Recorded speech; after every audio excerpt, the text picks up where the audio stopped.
To beat a path to the Super Bowl for the third straight year. Joe Theismann and arrested John Riggins challenged the NFL's finest defense, that belonging to the Chicago Bears, making their first playoff appearance in 5 years. With reserve quarterback Steve Fuller as their starter, the Bears will rely heavily on Walter Payton, the NFL's all-time leading ground gainer who knows he must somehow produce the game of his life. It's the Bears against the Redskins. Coming up next, the NFL Today.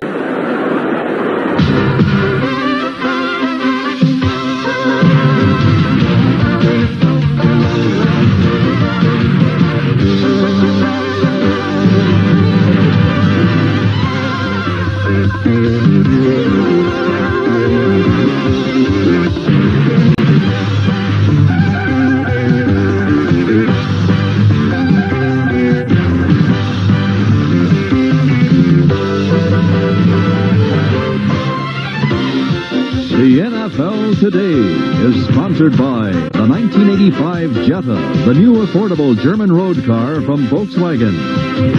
The Stroll Brewery Company, brewers of Stroll's, Old Milwaukee, and other fine beers. And by AT&T Computers from AT&T Information Systems, when you've got to be right. And now, from RFK Stadium in Washington, D.C., here's Brent Musburger. Good afternoon, everybody, and welcome to RFK Stadium, where again we are live. Just as we were yesterday at Candlestick Park in San Francisco, we are 30 minutes away from kicking off. And here in this stadium, they have sold out for Redskin home games for every outing since 1966. You know, they are 7-0 in playoff games here at RFK. In fact, you've got to go way back 44 years ago to when the Redskins last lost a home playoff game in this city. We're going to take a look at that game a little bit later in the broadcast. For Chicago, the last time they won a playoff game, 1963. Their starting strong safety that day was a man by the name of Richie Pettibone. And Pettibone today is an assistant head coach under Joe Gibbs. He comes back as the defensive coordinator of the Redskins against these Bears. The weather yesterday here in Washington, they broke a record that was established back in 1893 when it hit 75 degrees. Today it'll be 57 degrees. The forecast, only a slight chance of rain. And so we have got fabulous conditions here in RFK Stadium. Irv, I can never remember it this good this late in the year. All right, Brent, I'll tell you, I feel the same way about it. I've never seen the field at RFK Stadium in this great shape this late in the season. So really, the field, as far as conditions are concerned, really is not a factor in this ball game. The only thing I can feel is sort of a slight breeze swirling around the stadium, which will affect the passing game and the kicking game. But let me also say this, too. I've been on a football field prior to big games for many, many years, but I've never felt the electricity and excitement between two ball clubs in pregame warm-ups as we feel down here today. The big question, of course, in Washington is the overall injury condition, and the big injury everybody talks about is big John Riggins, number 44, says he feels fine. He feels better now than he has in a long time. He says, it's January and it's playoff time. I'm ready to go. The Bears, on the other end, have a couple of key injuries to be concerned about. The starting right cornerback, Leslie Frazier, comes into the ball game with a bruised up right foot. He can run straight ahead all right, but he can't stop and come forward without enduring a lot of pain. So Terry Schmidt will start for him. Frazier will play only in the nickel defense. And Dennis McKinnon, the wide receiver for the Chicago Bears, who had arthroscopic knee surgery 3 weeks ago, will start. Bears are banged up. Redskins are healthy, but it's going to be a barn burner, Brent. All right, Irv, thank you. As the Redskins go back inside their locker room now for their final thoughts before they kick it off here in RFK. Yesterday, of course, the divisional playoffs got underway. Game one was down at the Orange Bowl in Miami, and it was Dan Marino and the Dolphins getting a large measure of revenge for being knocked out a year ago by the Seattle Seahawks. Marino with 3 touchdown passes, that one to Jimmy Cephalo. And throughout much of the afternoon, Chuck Knox was upset about the officiating. Now watch as Marino throws this one back into the corner. Mark Clayton catches it on the ricochet, and it goes 31-10. Then, in San Francisco, Joe Montana tossed 3 touchdown passes. That one to Russ Francis. They took a quick lead and then turned it over to the 49er defense. 5 times they sacked Giant quarterback Phil Simms. Here is Dwayne Board closing in, and it's a 21-10 triumph the 49ers with the win. And I'll tell you, you were very impressed with that San Francisco team, and they get a lot of home cooking the rest of the way. Well, I'll tell you what, it's nothing like having defense. It's an old thing for many years, Brent, that you have to have great defense to win Super Bowls, win championships. 49ers can take their hats off to their defense. By golly, they played a whale of a game yesterday, and quite honestly, I think they're going to continue playing that way throughout the remaining of these playoffs. Speaking of defense, the Pittsburgh Steelers, your old team, going a little bit later against Denver. Well, you know, the Steelers are kind of interesting. They're doing it differently with when they had L.C. Greenwood, Matt Dog, Dwight White, and Ernie Holmes, Arrowhead Holmes, and all those four-down line. But now they have three.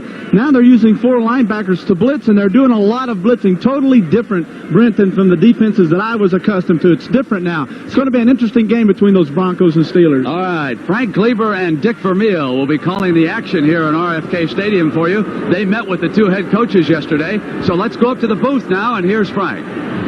Brent, there are probably 28 different coaching philosophies in the National Football League, but when you got a Payton and you got a Riggins, we talked to the coaches yesterday, and they're thinking run. Well, both Mike Ditka and Joe Gibbs feel, hey, this is their philosophy to run the football first. That's the way they win. That's how they got here. But they feel, number one, they have to keep running the ball today to win. That's all there is to it. Well, Ditka feels that the Redskins haven't faced a Walter Payton yet. Of course, they're number one and number two defensively against the run. So he figured maybe Payton and Riggins cancel each other out. Where do you go then? Well, if that happens, I think then the edge definitely goes to the Washington Redskins.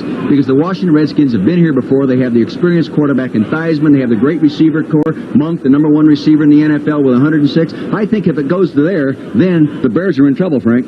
Well, I think it's going to be a great football game. And Brent, what kind of odds do you think you would have got from the Greek the temperature today being 20 degrees warmer in Washington the day before New Year's Eve than in San Francisco yesterday? He can't believe it either, Frank. And we will continue with the NFL today here on CBS in just a moment.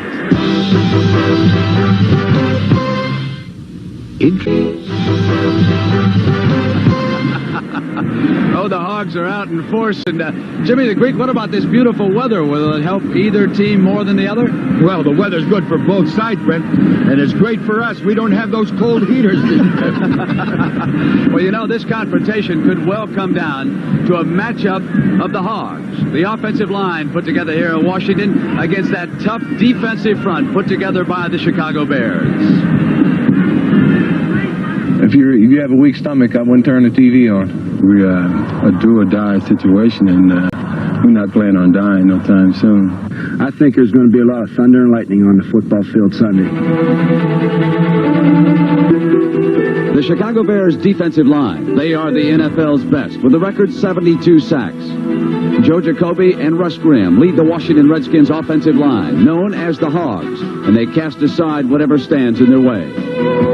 Those guys are refrigerators that come off and try to pound you and punish you. And so the key for us is to take these guys at the line of scrimmage and try to win the game right there at the line of scrimmage. So make that call, right, Joe? Let him know if he's wide. That may be possible because Boss Hogs' Joe Bugel's unit has had troubles lately, yielding 14 sacks in the Redskins' last two games. And today, the pressure will intensify.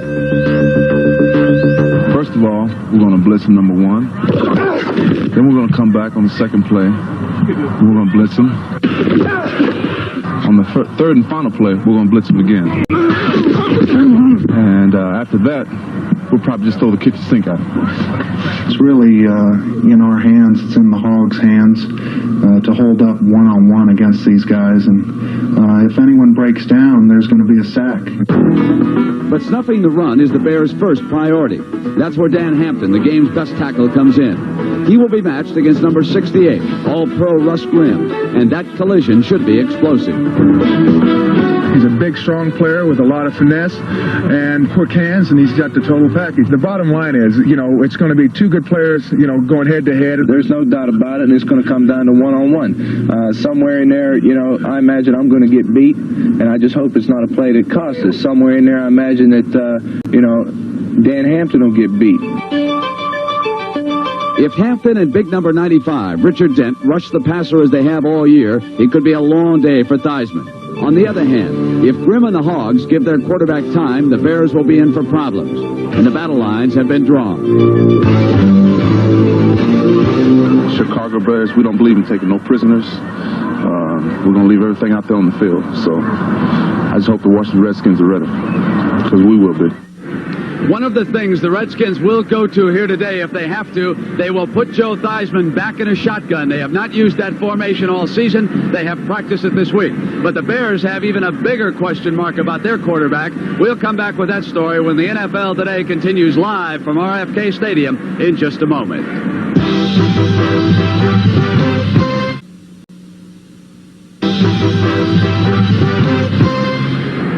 Irv Cross is live outside the Bear locker room. And Irv, I rather imagine that the man inside with the most butterflies might be their starting quarterback, Steve Fuller. No doubt about that, Brent. They're going over their game plan right now. And I'll tell you one of their players they're going over in just a second. But, you know, at the position of quarterback, the Bears are starting the football equivalent of an unknown soldier. But if he can pull off a victory today, it won't be the first time that a Bear quarterback has done so in a big playoff game. 21 years ago, rough and tumble Billy Wade quarterbacked the Chicago Bears to their last NFL title. This year, Jim McMahon got the Bears off to a good start, but an injury ended the season early and reduced them to shagging balls this week. The Bears are counting on Steve Fuller to lead them today, but who is Steve Fuller? I'm certainly not a big, strong-arm guy like a Steve Bartkowski type. I think if I do anything well, I try to stay away from making a mistake. And fortunately for me, that has helped me fit in with our type of offense very well this year. The Bears spent last week in Chicago getting ready for today's game. But when the weather turned sour, they headed out of town and worked out at the Falcons training camp in Suwanee, Georgia. For Steve Fuller, it really doesn't matter whether he spends a week in Chicago or Atlanta, just as long as he ends up on Sunday in Washington over the center. My first reaction is excitement. It's been a long time coming. It's a dream of every football player to get in this kind of situation, and for me personally, it just hadn't happened. Although Fuller has been in the league for 6 years, he's been with 3 teams and still shares the dream of all quarterbacks, a Super Bowl victory. But he also has nightmares. Your big nightmares, you throwing an interception that maybe goes for the winning touchdown or something like that, but you can't play scared. I know if you're back there and you're worried about throwing an interception, it just doesn't click for you. And fortunately, we have good players around me, and they make it very, very easy to get the job done. He can throw, but with Walter Payton back there, the game plan is to run. Fuller's coming off a shoulder injury, and if he's rusty or gets off to a shaky start, the patience of Mike Ditka might become an issue. Mike, if Steve gets off to a slow start Sunday, are you liable to make a quick change? No, we won't make a quick change. Steve is our quarterback, and we'll go with him. Steve, if you re-injured your shoulder again, would you tell Mike Ditka? I would gut it out as long as I could. I wouldn't jeopardize the success of our team because of it, but, you know, hopefully there'd be enough adrenaline there and I'd be good and lathered up, and it might carry me through the rest of that football game. He's been the center of attention this week, but he has already earned the respect of his teammates and has an old Bears quarterback rooting for him. I think he's a pretty good quarterback. I hope they beat the Redskins badly, like 35 points. The one play they're working on behind these doors right now is I right. Strong toss, twist. Walter Payton over his right tackle. Brent? Yeah, we'll see that a few times. Terry, what about Steve Fuller? What does he have to bring to the dance now? Well, what you have in a playoff game like this, Brent, is a young quarterback's first time out, coming off an injury in a championship game against a team that's won the Super Bowl, a great football team. Very simple, I think. He has to keep his composure, relax, maintain his poise, keep a clear mind, and remember, this is a game, and have fun, and if he'll just apply those things, and then they'll get him out of that pocket and use his athletic ability, I think he'll be all right. Terry, I mentioned a little bit earlier that it was many years ago the last time Washington lost a home playoff game in this particular city, 44 years ago. As a matter of fact, on that particular day, if you had the Redskins and 72 points, you still lost, as Jimmy the Greek well remembers. The year was 1940, World War II in Europe. America was still at peace, and Joe D. led the league. November 25th, the future coach of the year, Joe Gibbs, was born. And 13 days later, another famous coach, George Halas, would lead his Bears into the NFL title game against George Preston Marshall's Washington Redskins. George Marshall, the Redskins owner, took it upon himself to call the Bears a bunch of crybabies and a first-half team. He called us forerunners and crybabies, and Mr. Halas, he took that article from the paper, put it in the locker room and said, every one of you digest this. Dallas Bears came out hungry and mean. On the second play of the game, Bullet Bill Osmanski broke off a 68-yard scoring run, and the rout was on. We just controlled the entire game. Everything we did was right, and everything they did was half wrong. Until the Japanese pulled off what they did December 7th, 1941, the real day of infamy was December 8th, 1940. When the Bears came in here and did what they did to the Redskins. To the Redskins, 73-0 read the final score, and after the game, Osmanski tried to console Sammy Ball. I said, Sam, don't feel badly. He looked down at me and said, Osmanski, this is the most humiliating thing happened in my entire life. I said, think what would have happened if Charlie Moore caught that ball you threw to him. He said, I did, Bill. The score had been 73-7. And here come the Chicago Bears to see if they can do it all over again in Washington. I'll tell you what, you think that Washington Redskins want a little revenge for what happened, Jimmy? Listen, I made that game a 1-point favorite, and the favorite the Bears. We'll see what the Greek thinks about today's game when we continue live from RFK Stadium in just a moment.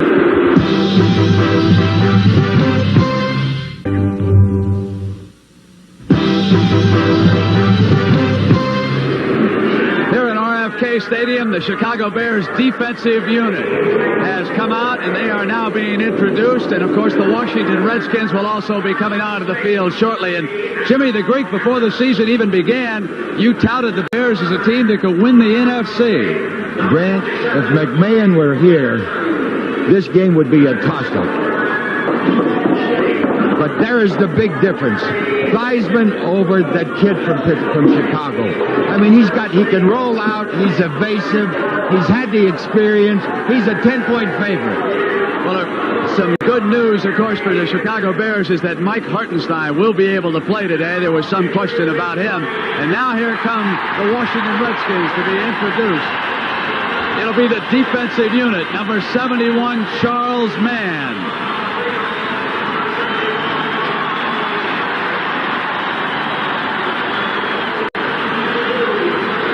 Now, Jimmy, there's the heart and soul of that defensive line, Dave Butts. Number 77, Darrell Grant.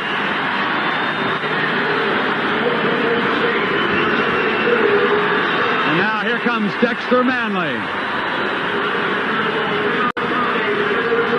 There are the linebackers in the 4-3, led by Mel Kaufman. Neil Olkowitz is the middleman. Rich Malott will be the next one out. Now their much maligned secondary. Darrell Green, followed by number 32, Vernon Dean. Ken Coffey is number 48. And the free safety, number 22, is Curtis Jordan. It's the Redskins and the Bears coming up on CBS. We'll see you at halftime. Enjoy the game, everybody.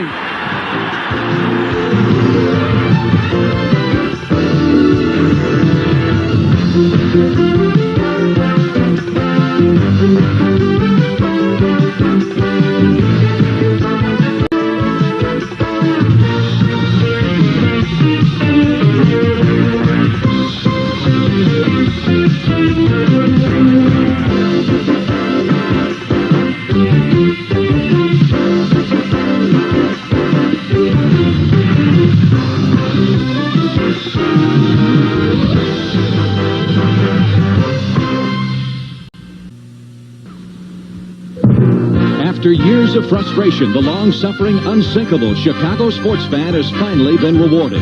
The Cubs gave their fans a divisional title and the promise of more to come.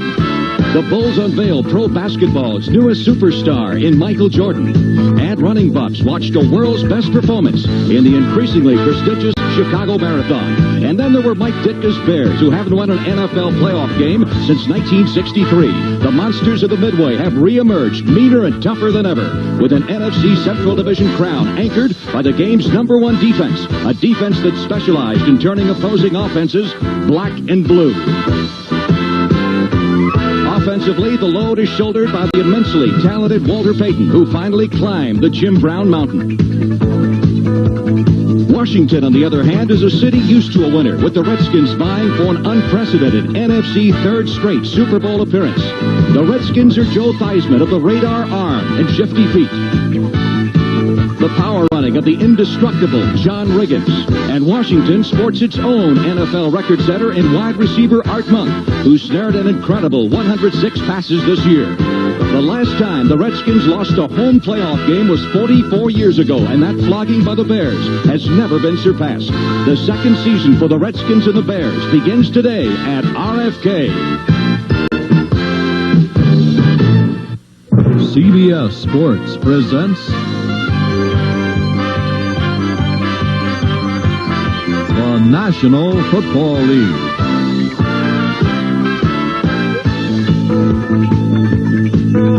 Today, an NFC playoff game. The Chicago Bears versus the Washington Redskins. 140 straight sellouts and counting here at RFK Stadium as the NFC Central Division champion Chicago Bears take on the NFC East Kingpins, the Washington Redskins. Hi, everybody. I'm Frank Lieber. December traditionally has belonged to the Redskins. In each of the last 3 years, they've won their last 4 regular season games. They've never lost a home playoff game here. That's what the Chicago Bears have to overcome, in addition to one of the most hostile crowds in the universe. With me is Dick Vermeil, and this looks to be an outstanding football game. Both these clubs rush the passer. They rush him very well. In fact, the Bears have set a record this year for rushing the passer. Frank, there's no question that both defensive teams make the commitment to get after the passer. They do it first where they're down 4. Then they come with their linebackers, then the occasional safety. But I think it'll boil down to this. The team that'll be successful today is the team that can put the pressure on the quarterback without committing too many linebackers and safety blitzes. As Gary Fensick, the Chicago Bear free safety, told me yesterday, he says, Coach, if we have to safety blitz and dog a lot to stop the Redskins' running game, we in the secondary are going to be in trouble. Well, the Bears have had some spectacular statistics defensively, but they're known as a gambling-type defense, and you wonder, can this type of defense hold off in the playoffs all the way to the Super Bowl? Well, I think that gambling thing is a little bit overrated, as Mike Ditka told us that yesterday. They don't gamble any more than, say, the Dallas Cowboys, but they do have a variation of defense that they play that nobody else plays, and it gives people problems. They'll see that 3 linebackers on one side of the line of scrimmage and a strong safety playing weak side linebacker. Very different. They can come after you with 8 people. But I really believe that puts a lot of pressure on the corners, and there's only one team in football, that being the Raiders, that have corners that can handle that one-on-one coverage throughout a playoff-type football game. To the winner goes a berth in the NFC Championship game next Sunday afternoon at San Francisco. Redskins have won the toss. And Dave Finzer ready to kick off. The deep man is Mike Nelms. He's been back there all year long. Nelms at the goal line. And they go with the reverse on the opening kickoff. Monty Coleman, a linebacker, on the reverse from Nelms, takes it to the 36-yard line.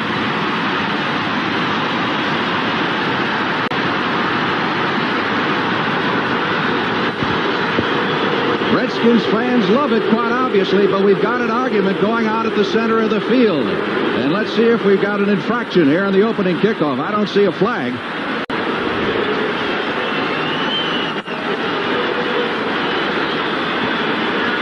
The referee is Fred Silva as Mike Ditka looks on. No flags. It'll be 1st and 10 Redskins at their 36-yard line. Joe Theismann at quarterback. John Riggins, the one-back set. Calvin Muhammad and Art Monk outside. Didier and Warren, the tight ends. And the Redskins' offensive line, the celebrated Hogs. 1st and 10 as the Redskins open with a surprise. A reverse on the opening kickoff. Theismann comes out throwing. It's Art Monk, the bread and butter man, at the 43-yard line for about 7. Defensively, for the Chicago Bears, Mike Hartenstein, who was questionable up until the start of the game, Steve McMichael, Dan Hampton, and Richard Dent. The front 4, the linebackers, Otis Wilson, Mike Singletary, and Al Harris, though you could find them just about anywhere. Mike Richardson, Terry Schmidt in the secondary, Schmidt filling in for Leslie Frazier, who is injured, and Todd Bell and Gary Fensick are the safeties. 2nd and 2, Riggins across the 50 to the 48-yard line. Redskins are in Bear territory on the opening series in just 2 plays. Vincent coming up from the secondary to make the stop, number 45. Most beneficial, probably, by the 2-week period has been Riggins. Oh, he's had the time to rest. His back get better. He told me yesterday, he says, Coach, I feel better right now than I felt any time this year. I'm ready to play. Muhammad wide to the right side. Art Monk in the slot at the bottom of your screen. First and 10 from the 48 of the Bears. Riggins will take it inside the 45 to the 44. A pickup of 4. It'll be second down 6. Hartenstein, the left end defensively, a 10-year man from Penn State. Making the stop on Riggins. John, 35 years old, became the oldest rusher in the history of the National Football League this year to gain 1,000 yards. John Henry Johnson did it when he was 35 years 1 month, or 35 years and 3 months. Riggins did it 35 years and 1 month. Second and 6, Redskins at the Bear 44. Didier, the tight end, is split out wide to the right side. Wide open on the left side is Calvin Muhammad. First down, Redskins at the Bear 35. And tempers beginning to flare. Number 25 is Todd Bell, the Pro Bowl safety for the Chicago Bears. A little bit of a safety, a little bit of a linebacker, too, isn't he, the way they play? He's the guy that they use both as a safety in the regular defense, a strong safety, Frank, and then they move him to the weak side linebacker in what they call their 46 defense. I think right now, the Bears better relax a little bit. Looks like they want to throw some punches a little too early in this ballgame. Direct that emotion and tension in that to the Redskins. Muhammad to the right side, Monk in the slot, quick count to Riggins. And Riggins drives to the 30-yard line. As the Redskins continue to march unrelentlessly down the field. Taking a look at this now, watch the reverse pivot. He gets it deep. See the hole? He gets right in there. Now he cuts right back off. Mike Hartenstein comes in from the backside and makes the play. You can see that was a nice shot, Frank. Oh, Mike, he's chewing that gum right now. Sharp and early. Second down 5 as Joe Gibbs looks on from the other side of the field. Redskins at the Bear 30-yard line. Pounding away with Riggins, and this time the Bears get him behind the line of scrimmage. Hampton was through there quickly, number 99, along with Otis Wilson, number 55, the left side linebacker.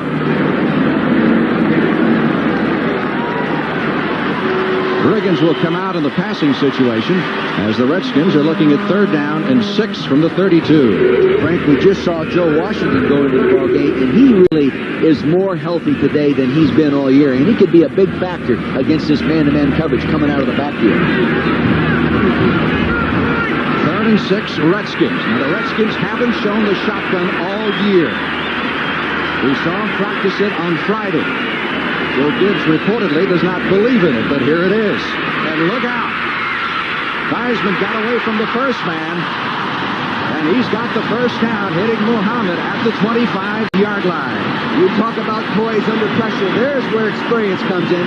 A younger quarterback might have flushed right when he saw that defender coming down the throat. Take a look at this now. See the quarterback, number 7. Now see the stunt right there. Didn't get picked up. McMichaels is right there. He dodges him. He lays it off to the outside. Maintaining poise under pressure. Critical in a ball game like this. Well, that's where your playoff experience pays off. Heisman 3 out of 3 for 23 yards.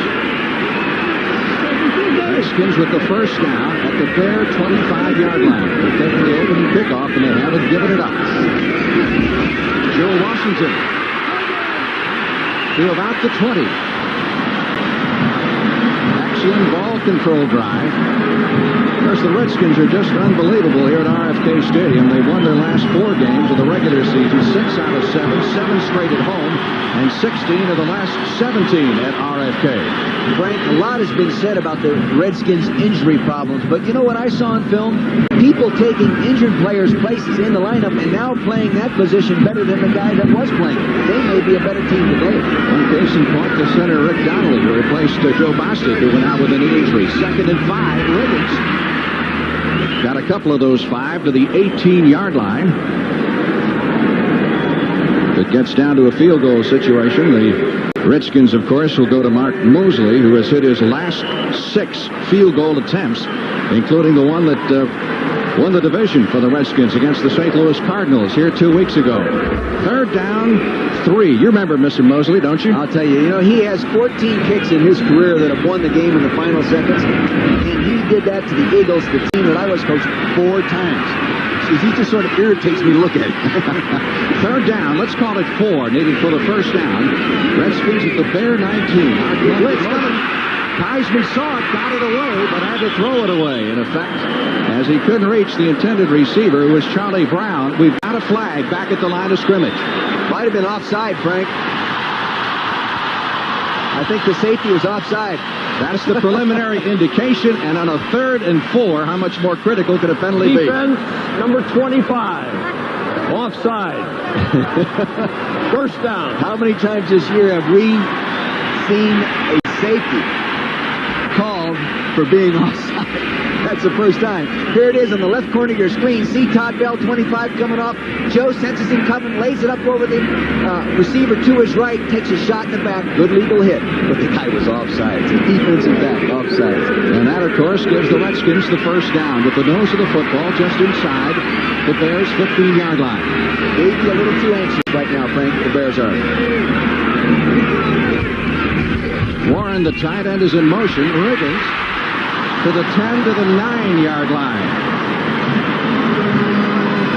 Redskins have owned the ball for the first 6 minutes of the football game. Watch the man, Don Warren, number 85, come in motion. Now, he's their best blocker. He's going to kick out at the point of attack. Boom, watch him. Right there. Gets a nice block on Hartenstein. He turns up inside. Riggins gets those shoulder pads down. Tough to bring down. You normally follow that motion man for the Redskins, and he'll pretty well take you to the ball. Especially if it is Don Warren, their best blocker. Riggins over the middle. Stopped at the 6-yard line. Steve McMichael, number 76. Riggins getting a lot of work in this opening drive. He's already carried it 7 times for 23 yards.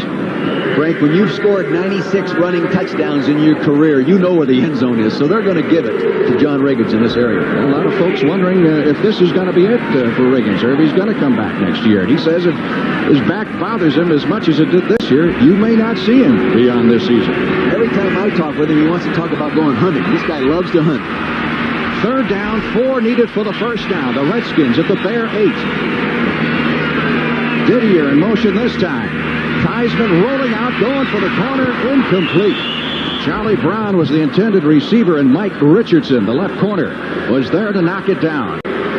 Charlie Brown is one of the guys that's been injured that really is not yet 100%. He's only about an 85% efficiency right now, but still a fine player. This guy has made many big plays. Take a look at this at ground level now.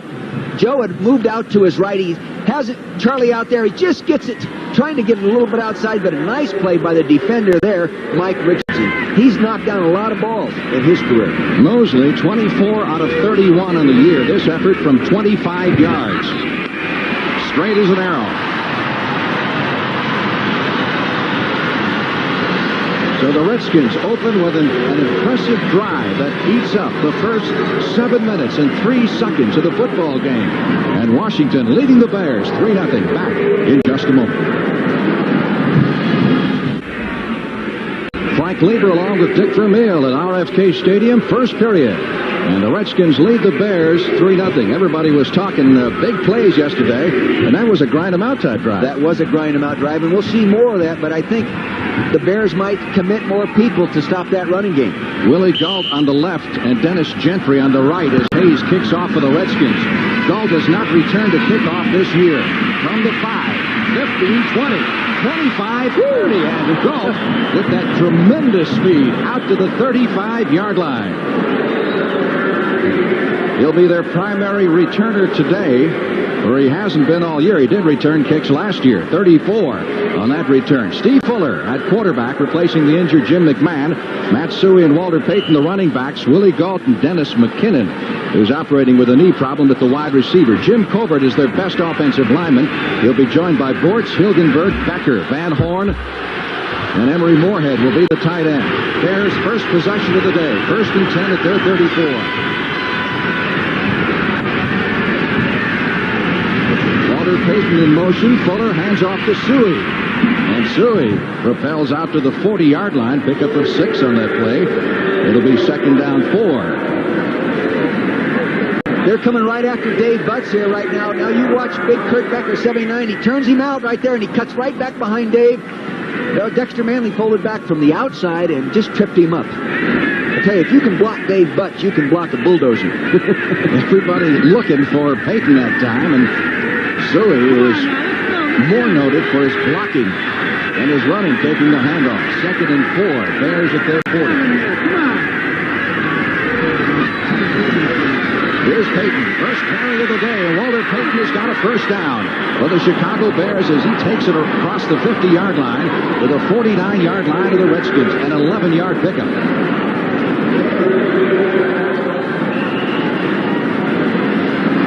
Defensively, for the Redskins, they played a standard 4-man front. Charles Mann, Dave Butts, Darrell Grant, and Dexter Manley. The 3 linebackers, Kaufman, Olkowitz, and Milat. And the deep men are Darrell Green and Vernon Dean at the corners, and Ken Kaufman and Curtis Jordan, the safeties. Frank, they're flopping Darrell Green with Willie Galt, number 83, wherever he goes. Fuller back to throw. Milat broke through, untouched, and sacks him back at the 40-yard line. So the sack game has begun with advantage Redskins. The play action away. Now watch 57, center your screen. No one picks him up. That's a mistake in protection, or they had a hot read that he didn't read, but it's hard to have a hot read on play action. Good job by Rich Milat. That was a gift, really. When no one blocks you, you ought to get to the quarterback. Loss of 10 on the play. It'll be second down 20. Steve Fuller, quarterbacking the Chicago Bears 1 year ago today, was on the bench of the Los Angeles Rams, never got into the ballgame as the Redskins beat the Rams in the playoff 51-7. And here he is starting 1 year later. Suey out across the 45 to the 47-yard line. Neil Olkowitz, number 52, the middle linebacker, joined by Milat on the tackle for the Chicago Bears. Last time the Bears were here, they actually beat the Redskins. That was back in 1978. John Riggins has gone to the oxygen early. One thing with missing all the practices, his conditioning is really not up to par. Not as good as he'd like it to be, but now with Joe Washington, Frank, being healthy, they can rotate those guys in there a little bit, and I think he'll be fresh enough to play well all through the ballgame. Third down, 14 for the Bears at their 46-yard line. They trail 3-0. Dennis McKinnon in motion, number 85, from the shotgun. Fuller, who can run well, still looking for help and overthrows Matt Suey. So the Bears will be punting, and the Redskins defense gets a standing ovation as it leaves the field.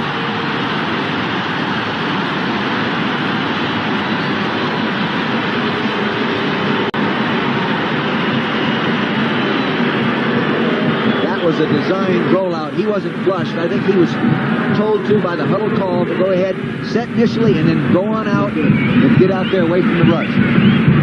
Finzer to punt. Nelms is deep. Finzer, according to Mike Ditka, is absolutely the best in the NFL in putting the ball inside the 20-yard line. He's put 26 of them inside the 20, Frank. That's darn good work.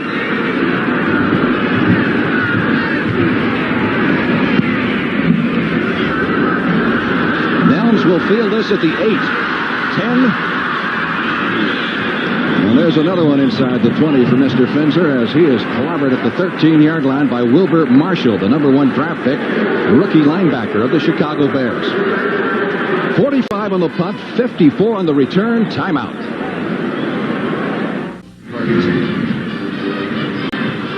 Welcome back to RFK Stadium. 4 minutes, 58 seconds left to play in the opening period as you look at Dave Butts of the Redskins defense taking a breather right now with his team's offense on the field. And Washington will put it in play at their own 15-yard line. Last time they had the football, they ran up 7 minutes and 3 seconds on the clock and reached the 25-yard field goal. Here's Theismann going long for Muhammad, who can't catch it in front of the Redskin bench.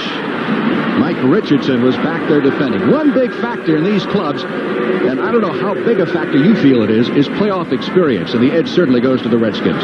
No question. As you look at right here on your screen, games played 46, for the Bears, 264 by the Redskin roster. I think it is a big advantage. I think it's also an advantage for the coaching staff. And I can only relate that in regard to my own experience, Frank. I felt myself and my coaching staff did a better job of preparing a playoff team each year we made the playoffs.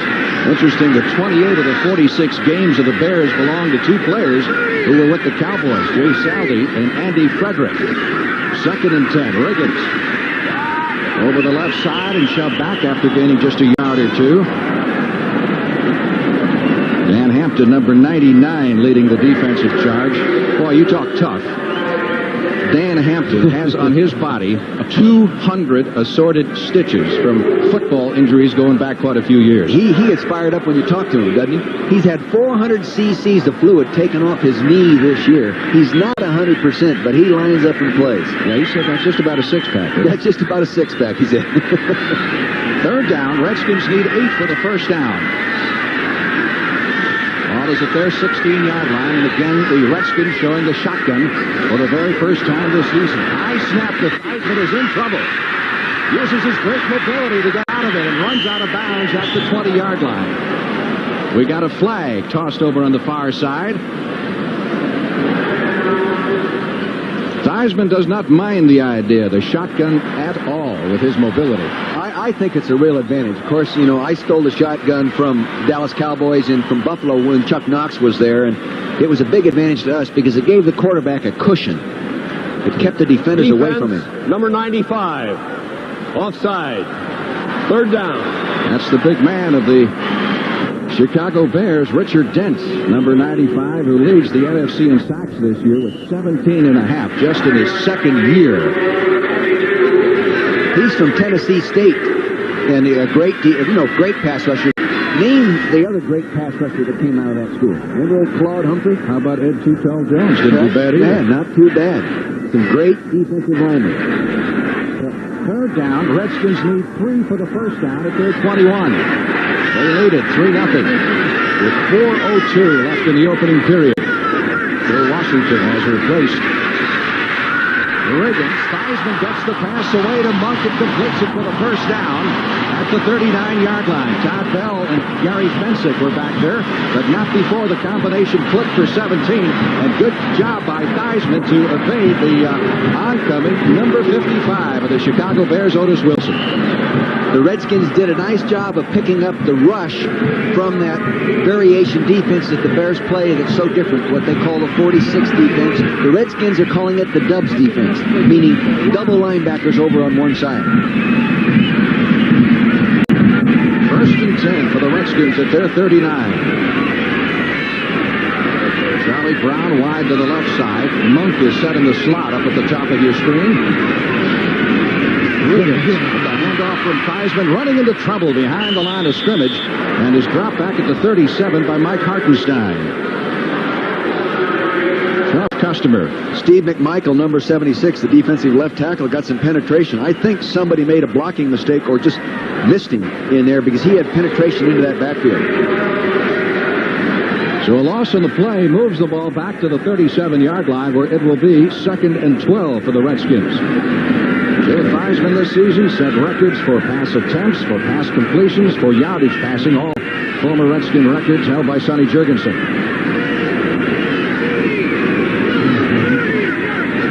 Monk in motion.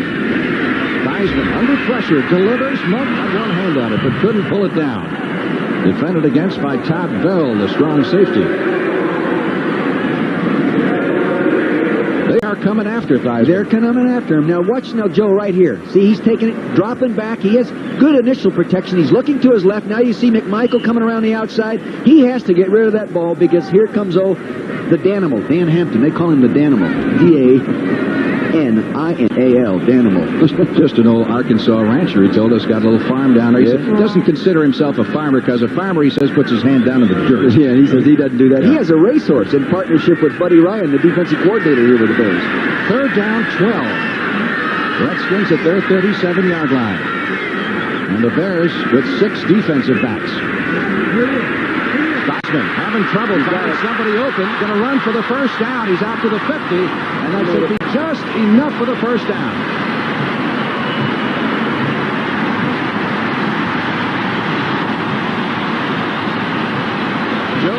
Theismann says, I'll do it myself. Watch this guy. He gets the shotgun snap. Now see the cushion he has initially. Nobody around him. Nobody around him. Now he's flushed. He sees the hole because everyone playing man coverage. He gets going. Now he's going to get down right there before he can take the direct shot. He has scrambled 62 times this year for an average of 5.1 yards a scramble. That's a good run for a quarterback. Redskins continue to do an excellent job of ball control. First down from midfield. 1:35 left in the quarter and counting.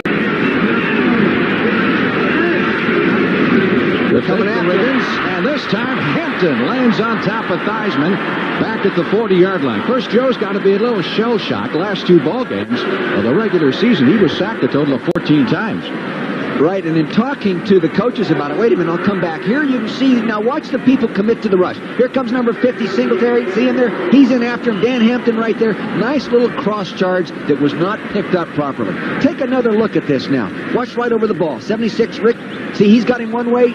Huff, 61 moves over there. And I really think that Rick Donnelly, 76, should have stayed with Dan Hampton longer. Redskins now looking at a 2nd and 19 with the nose of the ball just beyond their own 40. Theismann stepping up in the pocket, drills the sideline throw at the 50-yard line to Monk, who gets into Chicago Bear territory at the 49. So they got about 10 back, and they're looking now at a 3rd and 9. Frank, getting back to where we were talking about the Redskins' problem with the sack the last two ball games, Coach Gibbs told me, he said, Dick, the people have just made a commitment to rushes. And not always be the soundest in terms of coverage, but they've given away a little bit in coverage to add more pressure, and it's helped them sack us, but we've also still won the football game. You saw the signals sent into Joe Theismann. 3rd down 9, Mike Ditka. 3rd year as head coach of the Chicago Bears, has done a marvelous job. High snap again to Theismann out of the shotgun, pulls it down, hits Joe Washington at the 45, and Washington will be very close for the first down. Looks like he's about a yard short at the 41-yard line. So now, first big decision of the game for Joe Gibbs. Depends here where they spot it, but I think they're going to be a little short. What do you do? I'm trying to see how much room they have here. I think I'd go ahead and go for it, Frank, because you're not going to gain much, especially if you punt it into the end zone. You're going to gain 20 yards. And these guys, the whole attitude, as Herb Cross so beautifully expressed it prior to the game, there is tension in the air, and they're just going to play football. 4th and a yard for the first down at the Bear 41. Two-back set here with Wansley joining Riggins. It is Riggins for the first down. Plowing his way over the left side down to the 36-yard line of the Chicago Bears. 39 seconds left to play in the opening period, and the Redskins lead 3-0.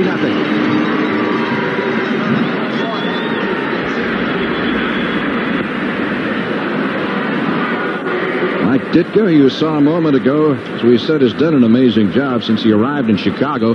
He's replaced 14 of 22 starters and moved 3 others to different positions. And he's got the Bears a divisional championship. Timeout. Ken Huff is the injured Redskin. I think we can show you maybe too graphically what happened to him on that last play. Here you'll see Riggins carrying the ball. Now follow John. He cuts back inside here. He's starting to plow his way up. You see a lineman standing right there. That's Huff. Now watch him come right down on his left ankle right there. Oh, that's a vicious shot. I hope it didn't break his ankle. He's down right now, though. Kenny Huff is filling in for the injured right guard, or actually right tackle, right, Frank? 30 seconds left to play in the opening period. Time still out here in Washington. Ken Huff, the injured Redskin, they've already put an inflatable cast on his leg. Could be a broken ankle from all appearances. He was a #1 pick of the Colts back in 1975. That year, Steve Bartkowski was the first man picked in the draft. Randy White was 2nd, Huff was 3rd, and Walter Payton was 4th. Boy, you're really coming up with some, you're laying some I thought you might be interested. You're laying some words on him. Now, he replaces another man. This is a great deal of reshuffling that the Redskins have to do in this offensive line. Right, he's played plays backup right guard. Mark May normally plays the starting right guard. Mark May is starting at right tackle for the injured George Stark.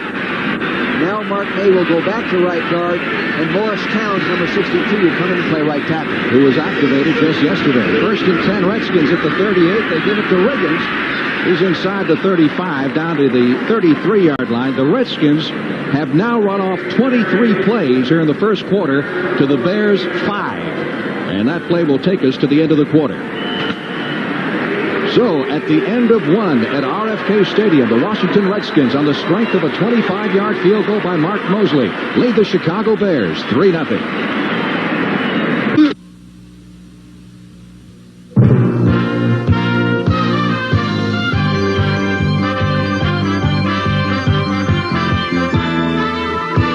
CBS Sports coverage of the National Football League is sponsored by light beer from Miller, everything you've always wanted in a beer, and less. And by Chevrolet, who invite you to see, drive, and live today's Chevrolet.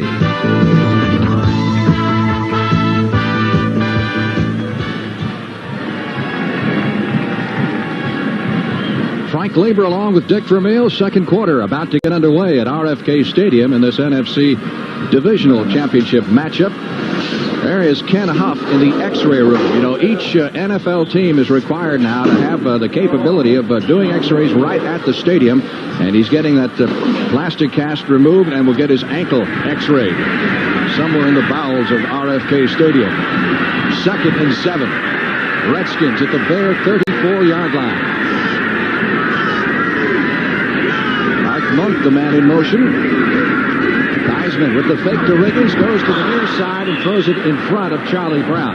Now, if ball control is the name of the game, you have to like the chances of the Washington Redskins after viewing that first quarter. Oh, my gosh. The Chicago Bears have had the ball 2 minutes, 59 seconds, in contrast to the Redskins, 12 minutes. Jerry Rome, the quarterback coach, is sitting in the press box here next to us. He said in the first quarter they were going to use different sets, sort of feel out the Bears, pound at them, see what they're doing, see what the adjustments they're making, and then come after them with some big plays. Redskins with a 3rd and 7. They'd like to get it a little closer to get within Mosley's range. From this point, he's looking at a 50-yard field goal. From the shotgun on 3rd down, Theismann again, big rush on him, gets it away. Washington is really clobbered. Let's see if it's ruled an incompleted pass or a fumble. It's an incomplete pass. Todd Bell, number 25, the safety, came in and lowered the boom on little Joe Washington, who's being helped to his feet. He took a tremendous shot. They call that a fumble?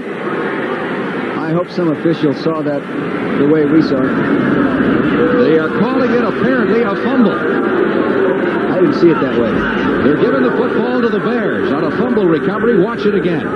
Here, you see Joe back in the shotgun. You see people coming after him. Everybody picked up inside. Rick there picks up a guy. Now he moves out there. There's the ball. Ooh, boy, I'll tell you. Was that a vicious hit? I don't know if that was a completed pass or not. Let's see. Let's take another look now. Joe's sliding to his left. He's looking for Joe. Joe moved to the inside.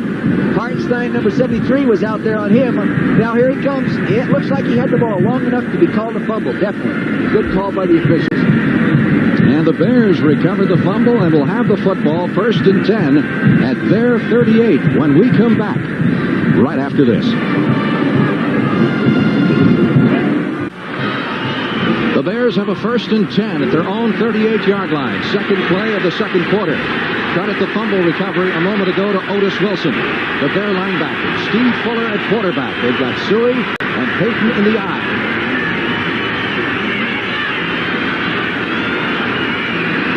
Payton takes the handoff, 40-45. Walter Payton has a first down for the Chicago Bears as he clears it out to the 49-yard line for a pickup of 12 yards. Mark Bork, 62, the left guard, and Jim Covert, 74, did a nice job of just coming straight off and knocking people off the ball. Let's take a look at big Jim Covert here, right at the left side of the screen, number 74 on Dexter Manley. See him turn him out there right now. He turned him out. Now a linebacker's got to fill that. He didn't get there. Therefore, the nice long run by Walter Payton. And the Bears with a first down with the nose of the football just in their end of the field. McKinnon to the right side. As Fuller looks over the traditional 4-3 defensive alignment on the Washington Redskins. Fuller back to throw. Protection good. Airs it out. He's got McKinnon. McKinnon makes the catch at the 17-yard line. That's a first down for the Chicago Bears. McKinnon, who had his knee scoped just 3.5 weeks ago and is back in action. Vernon Dean was back defending number 32. Now watch the play action pass freeze the defense. See, he fakes the... There he goes, fakes to Walter. You have to acknowledge Walter. Now he goes back to the corner to Dennis McKinnon, who was one-on-one with Vernon Dean, and he beat him cleanly. Get on him, Vernon. He can get up and run. Here's Vernon Dean right now. He's going in motion just to loosen him up. He's still right there. Now he gives him a move to the post. He takes the corner move. Vernon Dean did a little too much. Nice pattern by a guy coming off knee surgery. 36-yard pickup on the play by the Bears and a first down at the Redskin 15-yard line. Suey in motion, Payton up the middle. Down to the 10-yard line. Pickup of 5 on the play. It'll be second down 5 as Charles Mann, number 71, makes the stop. Walter Payton, what else can you say about him this year? He has done it all for the Chicago Bears, beaten Jim Brown's all-time NFL rushing record. He's going to leave a mark for him. He's only 30 years old and he expects to play several more years. You consider that he's done all these things, really with ordinary teams in the past, with the inadequate passing and sporadic blocking. Even more amazing. Second down 6. Ball is at the Redskins' 11. McKinnon in motion. Fuller. Handing the football off, and there's nothing there that time as Dexter Manley, who was taken out of the play a moment ago, came back that time and made the stop. He came back roaring. He must have taken a wide outside charge, and Colbert couldn't get to him. Let's take a look at Dexter right now. Here's a guy that's just recently married, matured. No one blocked him here. It was going to be a running back blocking. I can see what happened. They missed him. Walter Payton, number 34, missed what they call a bin block, back on a down lineman, and allowed him to get into the backfield. So move it back to the 16-yard line. On 3rd and 12, Payton throws the pass. He tried to get it to Fuller, the quarterback, who came out of the backfield on the other side, and Fuller claimed he was being held up, but no flag. That was a safety blitz. Curtis Jordan got the heat on him. I think he just threw the ball away and got away with it. Good pressure by Curtis Jordan. Fuller did not go out unnoticed. Curtis Jordan, number 22, the right side of your screen. No one picks him up. See him right here? Here he goes. He's got him into the backfield. He's going to throw the ball back to the quarterback. He couldn't do it. Did you see who was down there with Fuller? Dexter Manley. Dexter Manley. Good discipline in his coverage. Bob Thomas. 34-yard field goal attempt. Bashnagle to hold to tie the game. It's good. And we've got a tie football game. Thomas, who hit 22 out of 28 this year, and has now made his last 12 field goals. Knots it up at 3-3. 11 minutes, 29 seconds left to play in the first half. The score tied at 3, and here is an x-ray of Ken Huff's ankle. Take a look right here. Evidently a break in this bone right here. Feel bad for Ken Huff. See it right there? Finzer will kick off. It's a break of the fibula, according to the x-ray technician. We're not doing our own diagnosing up here. Nelms at the 10, 20, 25. Nelms at the 30. Finzer in to help make the stop at the 36-yard line as Nelms came close to breaking it. He and Dave Dorison, number 22, in the stop. The Bears 3, the Redskins 3, and a spring-like day at RFK Stadium. Timeout in Washington. Isn't that a pretty picture? All the preparations going on around the Capitol for the inauguration in several weeks. Redskins first and 10 at their 36-yard line. Score tied at 3. Second period action. Riggins across the 40 to the 45-yard line. We've got a penalty marker dropped on the play. So a flag is down at the point where you normally expect the holding call to come from. And let's see if that's the way that Fred Silva, the referee, has it diagnosed. Redskins, by the way, say officially broken ankle for Ken Huff. Offense, number 85, holding. 10-yard penalty, still first down. Here's Don Warren on the right-hand side of your screen, coming off right there. See his left hand there hooked on Richard Dent right there. Now he hooks him again. Oh, now Dent has a hold of him. But he definitely had a good handful of the jersey there at the initial part of that block.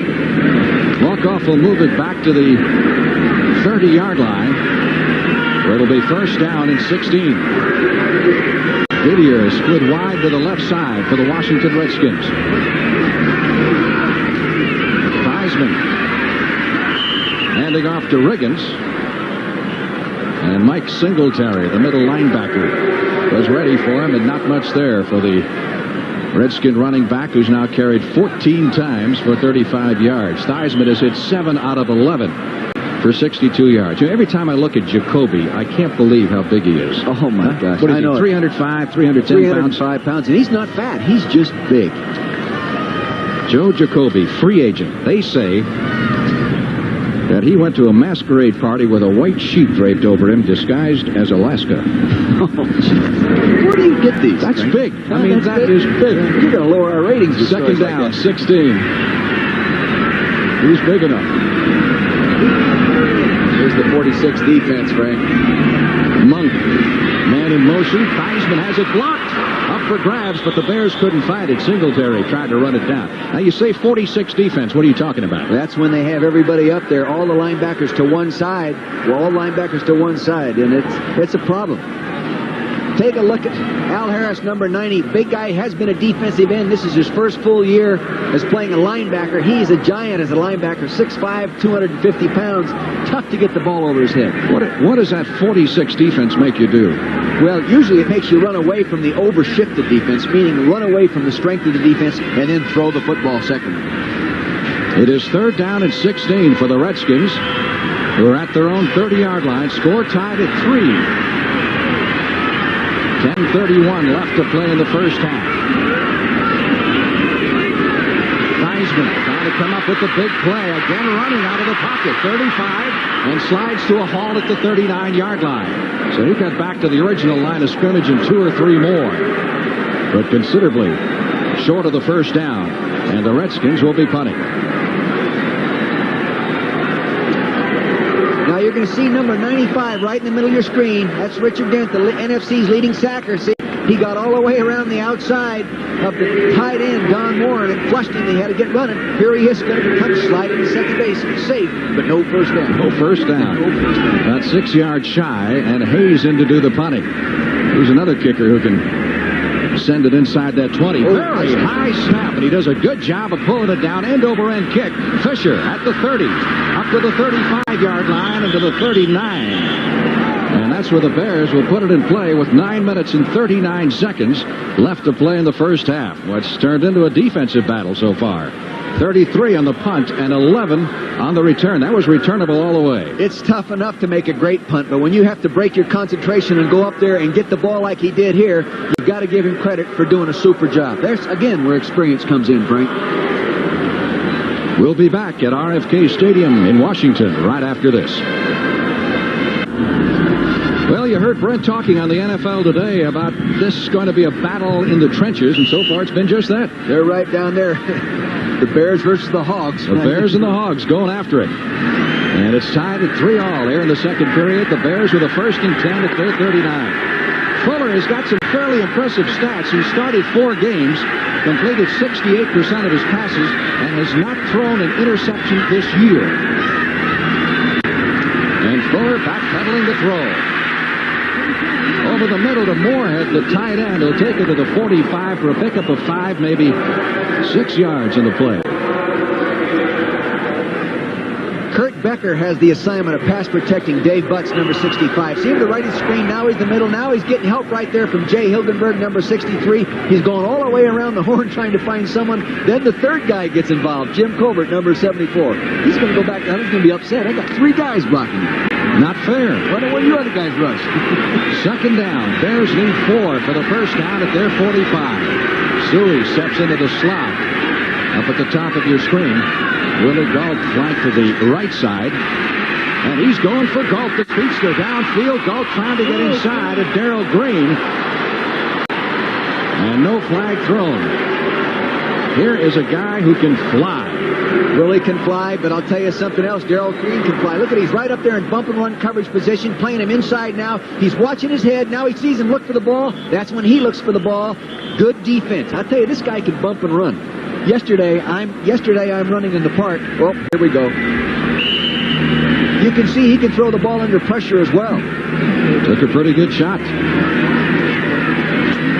Yesterday I was jogging out there along the Potomac River, and who's sitting on a bench necking with his girlfriend in bump and run? Darrell Green. Did you call him for holding? I almost did. I caught him for holding. 3rd down and 4. Bears from their 45. Looked like Payton wanted to pitch it back to Fuller. And Payton down the sidelines across the 50-yard line and out of bounds at the 43. Did it look to you like he was trying to pitch it back to Fuller? He had it in that one hand. It looked like he was going to flip it out there. Of course, he carries it that way all the time anyway, doesn't he? Watch the play now. The quarterback's going to get the snap. Man in motion going. People moving. He gets the ball back there. See, he gets up in there. It looked like he wanted to flip it back, but he really didn't. Now you can see Dexter Manley. He's no foot race match for that guy. Big lineman against Payton. Number 24 comes all the way across to make the play, Anthony Washington. A 12-yard pickup and a 1st down for the Bears at the Redskin 43-yard line. You don't see many impromptu runs like that be successful. Suey and Payton in the split backfield to give us to Payton. Drives over the left side to about the 40-yard line. Trying to wrestle the football away from him. This telecast is presented by the authority of the National Football League. It's intended for the private use of our audience, and any rebroadcast or other use of this telecast without the express written consent of the Washington Redskins and the National Football League is prohibited. One of the most amazing statistics about Walter Payton, he's been in the game 10 years. He has missed 1 game. It's amazing. And when you talk about 13,309 yards, you're talking about 7.5 miles of carrying the football, Frank. And a change in the Bears' offensive line, which we'll pass on to you after this play. 2nd and 6. Bears at the Redskin 40. Payton tripped up behind the line of scrimmage. Maybe got a yard out of it. Gerald Grant thought he should have had him for the loss. Jimbo Colbert, who may be the Bears' best offensive lineman, has gone out with an injury. And Andy Frederick came back in. Now Frederick goes out. Jim Colbert's back in. Jim Colbert's their offensive captain, and he's only a 2nd-year guy. He's the youngest captain in the National Football League this year. I'll tell you something about his leadership abilities. Yeah.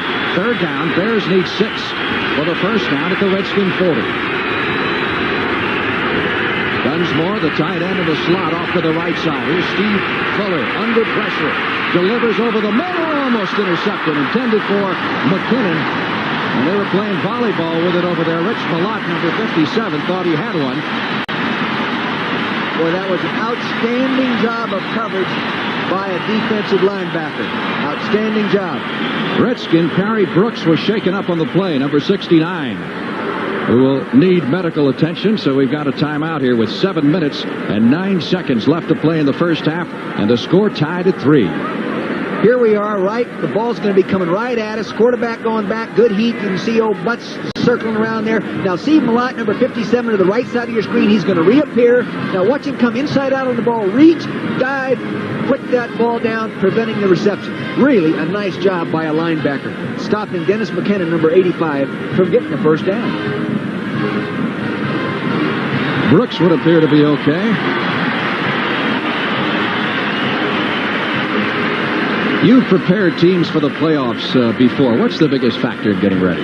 Well, first off, as a coach, you have a tendency, or at least I did, to start thinking what we did to get here isn't good enough to keep us going, and sometimes you make some changes, and it's usually a mistake. The big thing is to keep the program going that got you there.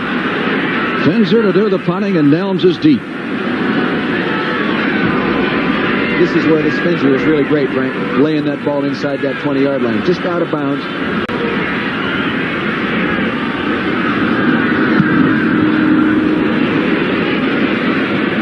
Redskins will let it bounce at the 10, and it'll be down at the 2-yard line. That guy could play shortstop for the Cubs, Dave Dorsey, who fielded that cleanly. And now we got a bit of a scramble going on. A little early for that, boys. Still got a lot of football left to be played. 37 yards on the punt. And it looks like they're going to mark it at the 2-yard line. So the Redskins will be huddling in their end zone with very poor field position when we come back in just a moment. The Chicago Bears, you might say, have the Redskins right where they want them. Backed up to their 2-yard line with a 1st and 10. Chicago, keep in mind, the #1 defensive team in all of pro football. They're #1 in the rush, and they were 2nd against pass this year.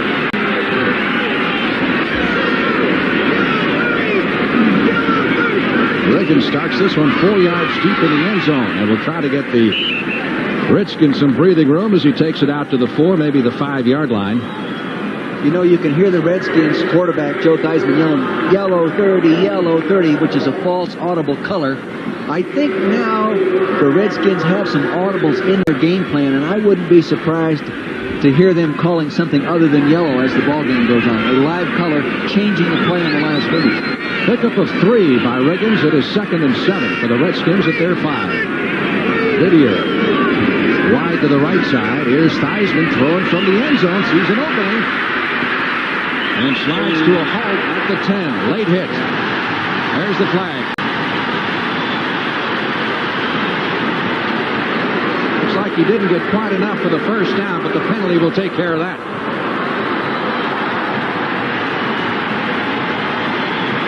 Boy, that's a big penalty. You know, I actually think Richard Dent was in the air, and he tried to cushion the blow to the quarterback. Personal foul, piling on, number 95. 1st down.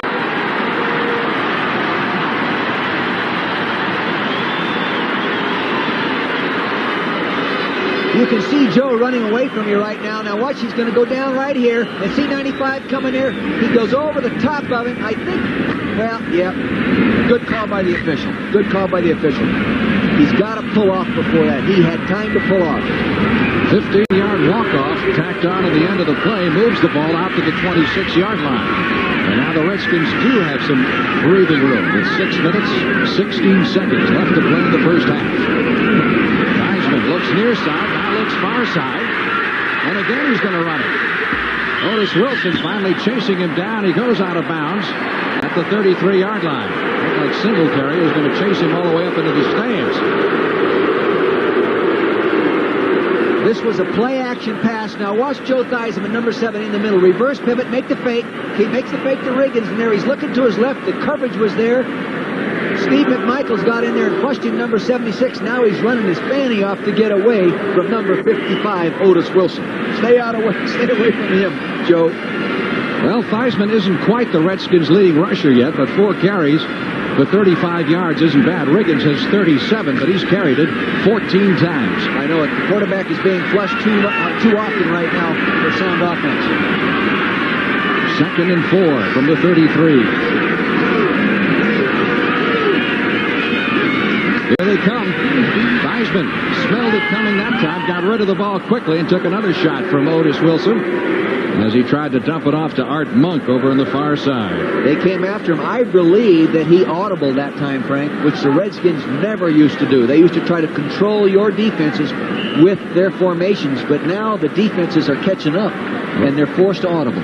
We were told that after the first St. Louis game that Joe Gibbs put in an audible system, which he really hadn't had before, that they would rely on sight adjustment in the past, but didn't have a real flexible audible system. But they do have it now, and they're using it more and more. You need it against this Bear defense because it is so unusual. 3rd down. They're in this 46 defense right now. 3rd and 4 from the shotgun. We got a whistle prior to the snap. 30-second clock is down to 0.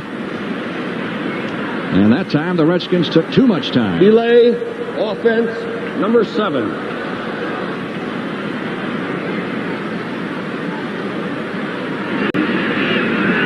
You'll see what the quarterback sees coming at him right now with this Bear defense. See him stunning inside. The center's taking the man to the right. Here comes the linebacker, Singletary, number 50, picked up by Joe Washington. And old Joe was decked that time. He'll have to use better technique. Washington trying to hit Singletary a little high, and Joe went about 5 yards the other direction. Now 3rd and 9 for the Redskins at their 27. Charlie Brown wide to the left side. Didier in motion for Washington from the shotgun. Theismann sideline throw to Brown. Completes it at the 35. And that'll be close to a first down. If they give him his progress, it may get it. I don't think they did, Frank. I don't think he made it. See him line this one up. Looks like they're a little short. Take a look at Dent, number 95, coming in there now. Russ Grimm has him. He's stunting to the outside. Then Jacoby picks him up. He's got him, pushing him back in there. You can use your hands as offensive lineman as long as you don't grab and hold. That Dent can get after you pretty good, and he forces you to block him many times with more than one guy. Usually helped out with a tight end or running back. 4th down, less than a yard for the first down, and Jeff Fisher has retreated, anticipating the punt from Hayes. Watch this snap. The last one almost sailed over his head.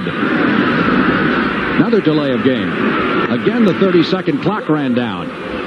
Delay, offense, number 5. I can see where you might do that if you're in the other team's end of the field, but not here. No. Joe Gibbs. I don't know what the problem is there, but imagine Joe's upset. Joe has said this has been his toughest year coaching with the up and down ways of the Redskins so far this year. And Gibbs also told us yesterday that Joe Theismann last year was the MVP in the NFL. This year he didn't make the Super Bowl, but he thought he had every bit as good a year this year as he did last year. Yeah, you're talking about not making the Pro Bowl.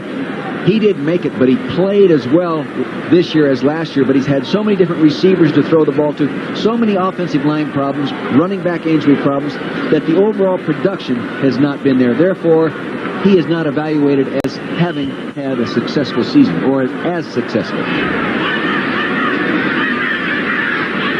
5-yard walk-off will make it 4th and 6 from the 31-yard line.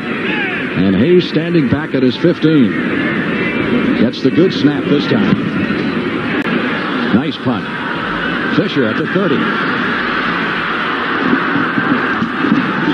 Trying to get to the near sideline and advanced it to the 34-yard line before he was knocked out of bounds. 40 on the punt, 5 on the return. Timeout with 5 minutes, 3 seconds left to play in the first half. And the score tied at 3. Lots more holiday football coming up on CBS. Tomorrow, the Peach Bowl at 3 p.m. Eastern Time, Purdue and Virginia. And then on New Year's Day, Tuesday afternoon at 1:30 Eastern, you will see Doug Flutie playing his final college game for Boston College against the Southwest Conference co-champion Houston Cougars in the Cotton Bowl right here on CBS Sports. Look at those people. Can you believe they probably executives at IBM or CBS? Yeah. Some of our guys are here, aren't they? 1st and 10 for the Bears at their 35-yard line. Score tied at 3. Payton in motion. Fuller with the handoff going to Calvin Thomas, who has just come into the ball game. Thomas taking the handoff. Now Fuller is one of, count them, 6 quarterbacks the Bears have used this year, including Walter Payton. That's quite a lineup, and you win a division with it, you've really done something. That really is. That shows you how good the defense is. That also shows you how sound your offensive line is and how great your running back is. Mike Ditka told us yesterday that if the Bears were lucky enough to get to the Super Bowl, he thinks that he could have Jim McMahon back for that game. 2nd and 5. We may find out more on that at halftime. Payton. First down, Chicago. Walter Payton out across the 45 to the 47-yard line where Curtis Jordan and Charles Mann collaborate on the stop. Watch Jim Covert, the left tackle, the top side of your screen, come off right there. Now he's turning Manley out again. Now the linebacker has to come in and make the play. It was blocked nicely right there by number 33, Calvin Thomas. And I'll tell you, this guy, Walter Payton, is about as physical and strong a running back for a 200-pounder as you'll ever see. Redskins crowd trying to get into the game here. 1st and 10. Bears have the ball at their 46. Again, Payton. And this time, not much, maybe a yard. As the center of the line collapses on him. You know, Walter redid his contract prior to the start of the season this year. Under terms of his new contract, he is assured $240,000 a year until age 73. Holy mackerel. And that's pretty good living. Well, he may still have a few yards left in him then. Who knows? He may still be running it for the Bears.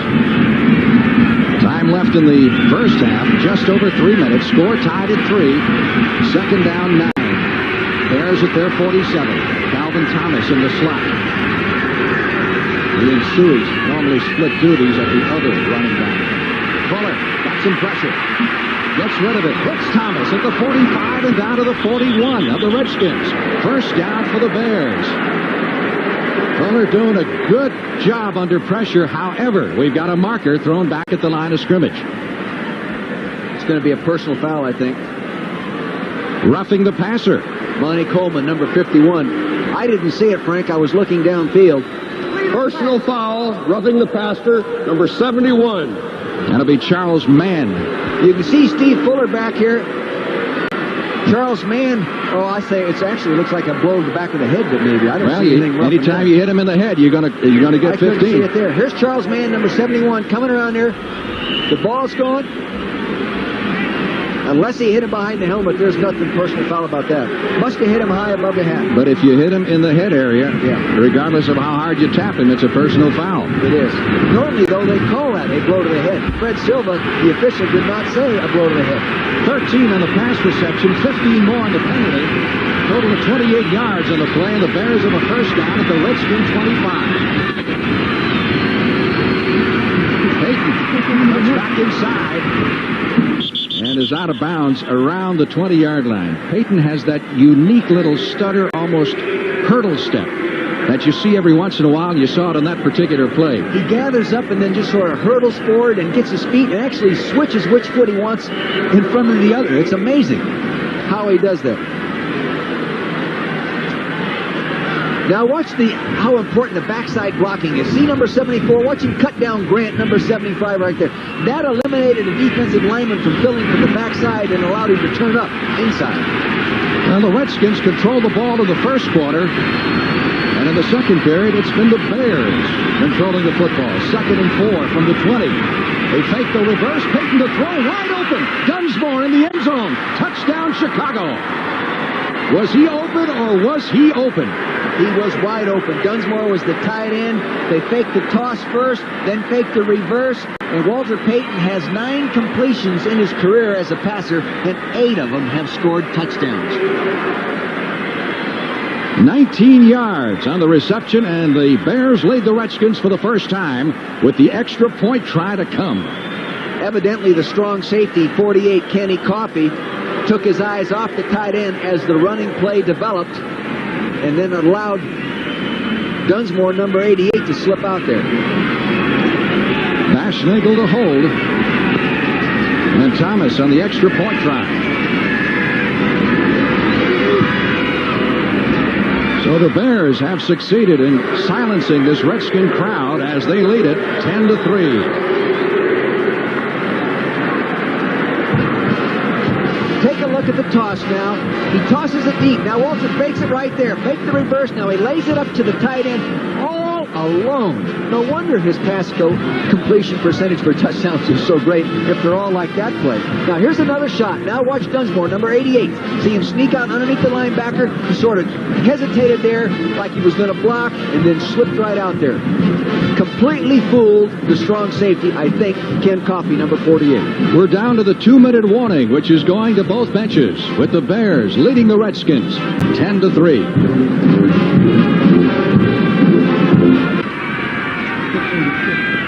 Well, the Bears have silenced this crowd here in Washington. They're a little stunned. It is quiet in here.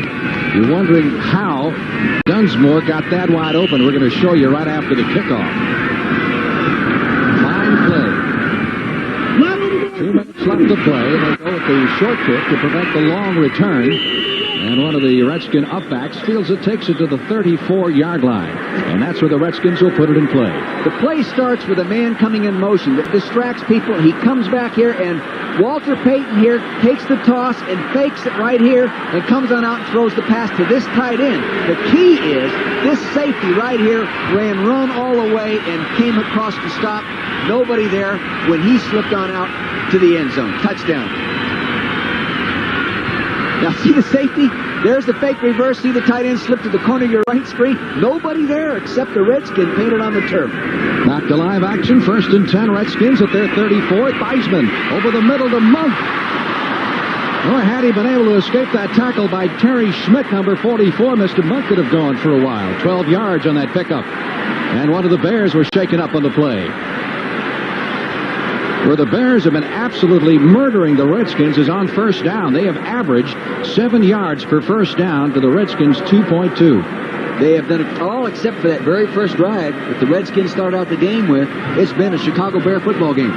Terry Schmidt, we believe, is the injured Chicago Bear. Time is out with 1:43 left to play in the first half. And Mike Ditka's got to be feeling pretty good inside.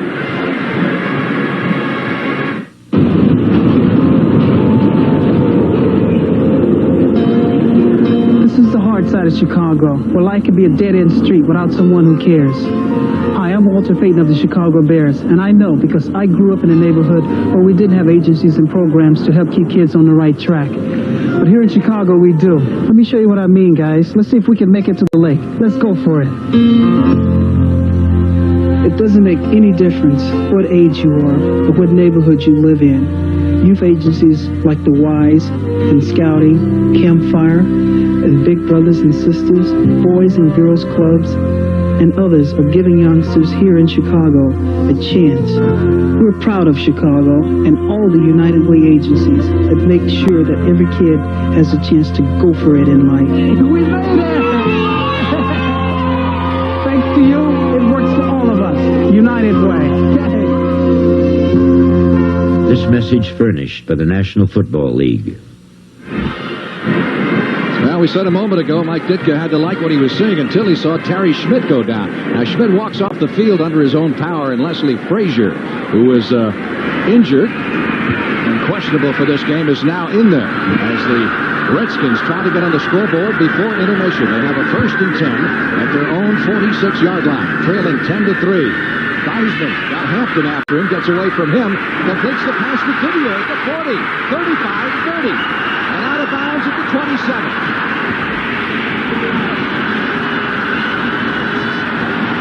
One of the Redskins who was injured earlier this year and has come back strong, Clint Didier, on the receiving end of that Joe Theismann pass. When you're a man-to-man team, sometimes you don't play the zone coverage very well. Now you watch Joe's going to come back. Now you're going to see a tight end coming from your right side. Didier, see him right there? He's going underneath the zone being stretched by Muhammad, number 89. He cleaned it out. Nobody around him. Here he is now. Frazier coming over to knock him out of bounds. Not before he picked up 26 yards, and the Redskins with a 1st down at the Bear 27. That might be the last zone coverage you see in the game. Didier splits out wide to the right side. Richardson comes out to pick him up. Brown off to the left. Back to throw it. Theismann over the middle. Pass interference. Well, the officials didn't call it. You can see why it looked like the guy had him on the shoulder. Maybe not. That's what it looked like to me. Here's Clint Didier coming down on Mike Richardson. It gives him move to the outside. He goes to the inside. Now the guy hooks him right there. Clint was upset. Thought the guy hooked him and prevented him from getting to the ball. He gets up screaming. The line of scrimmage, the Bears were complaining about being held, so it kind of evens up. 2nd and 10. Redskins at the Bear 27, a minute 30 left to play in the first half. Here's that 46 defense. A little quick. Theismann in trouble behind the line and sacked back at the 32-yard line. Mike Ditka. He's calmed down a little bit on the sidelines, but you don't really want to calm Mike Ditka down too much, do you? I don't think so. As he said yesterday, he's gone through this whole season as the head coach being totally dissected in everything he does, on the field, off the field, on the sideline, and he's sort of tired of it. I think they ought to let the guy just be what he is, an intense, tough guy, and chances are his football team will be an intense, tough football team. Timeout called by the Redskins with 1:27 to go in the first half of play. More football coming up for you on CBS. Among other things, you heard us talk about the Peach Bowl and the Cotton Bowl. We've got the East-West Shrine game, which will be played out at Palo Alto, California. Special edition of CBS Sports Saturday. It comes up next weekend, and a lot of the outstanding players that we saw in Montgomery, Alabama the other day at the Blue-Gray game will be in action. In addition to many more teams who have played their bowl games since then. So that's always a great thrill. East-West Shrine game live, 3 o'clock Eastern Time next Saturday afternoon. 3rd and 15 coming up as the Redskins lose 5 on the sack. Coming up at halftime, Brent Musburger down to the field. Terry Bradshaw, they'll analyze the first half. And Irv Cross will be live with Jim McMahon. And maybe we can find out if indeed the Bears do get to the Super Bowl. Will Mr. McMahon be in uniform? Right now, he's concerned with what's happening on the field. 3rd and 15. Redskins at the 32-yard line, and we get movement prior to the snap, and flags drop all over the place. They're up there in that 46 defense again, all loaded over to the Washington Redskins' right side. The 46, by the way, refers to Doug Plank, the former safety. That's who they name it after, just like Miami used to call their 53 defense. 62. False start. So the penalty goes against the Washington Redskins. And that's on Mo Towns, who was activated just yesterday, put back on the roster, and has come in extremely handy with Ken Huff out with a broken ankle. They're back in that defense again now. Fans, see the linebacker standing up to the right of the Redskin formation. 3rd and 20 from the 37. Good protection this time for a moment for Theismann, and all of a sudden Richard Dent blew through there and dropped him for the loss at the 50-yard line. What a rush by Dent. I'll tell you, if the quarterback sack is the defensive lineman's home run, this guy is Mike Schmidt in the NFC this year. Here you can see him inside to the left side of your screen. He's coming on around to the outside. Russ Grimm has him right there. He got in between Jacoby and Russ Grimm. You take him, no, I'll take him. Now they're saying, who's supposed to block him? I think Russ Grimm should have stayed with him the whole time. You know, 4th and 32. A sack has become so much more important in football now. A sack, one more sack than you get yourself is worth 3.5 points. The computer tells us that way anyway, Frank, and it shows up. Theismann has been sacked 3 times for minus 26 yards. On the other hand, Fuller has been dropped once behind the line of scrimmage. So at the end of the game, the computer will tell you that's worth 7 points. We'll see if that ratio continues to hold up in the second half. The chess game down right now among the punting units.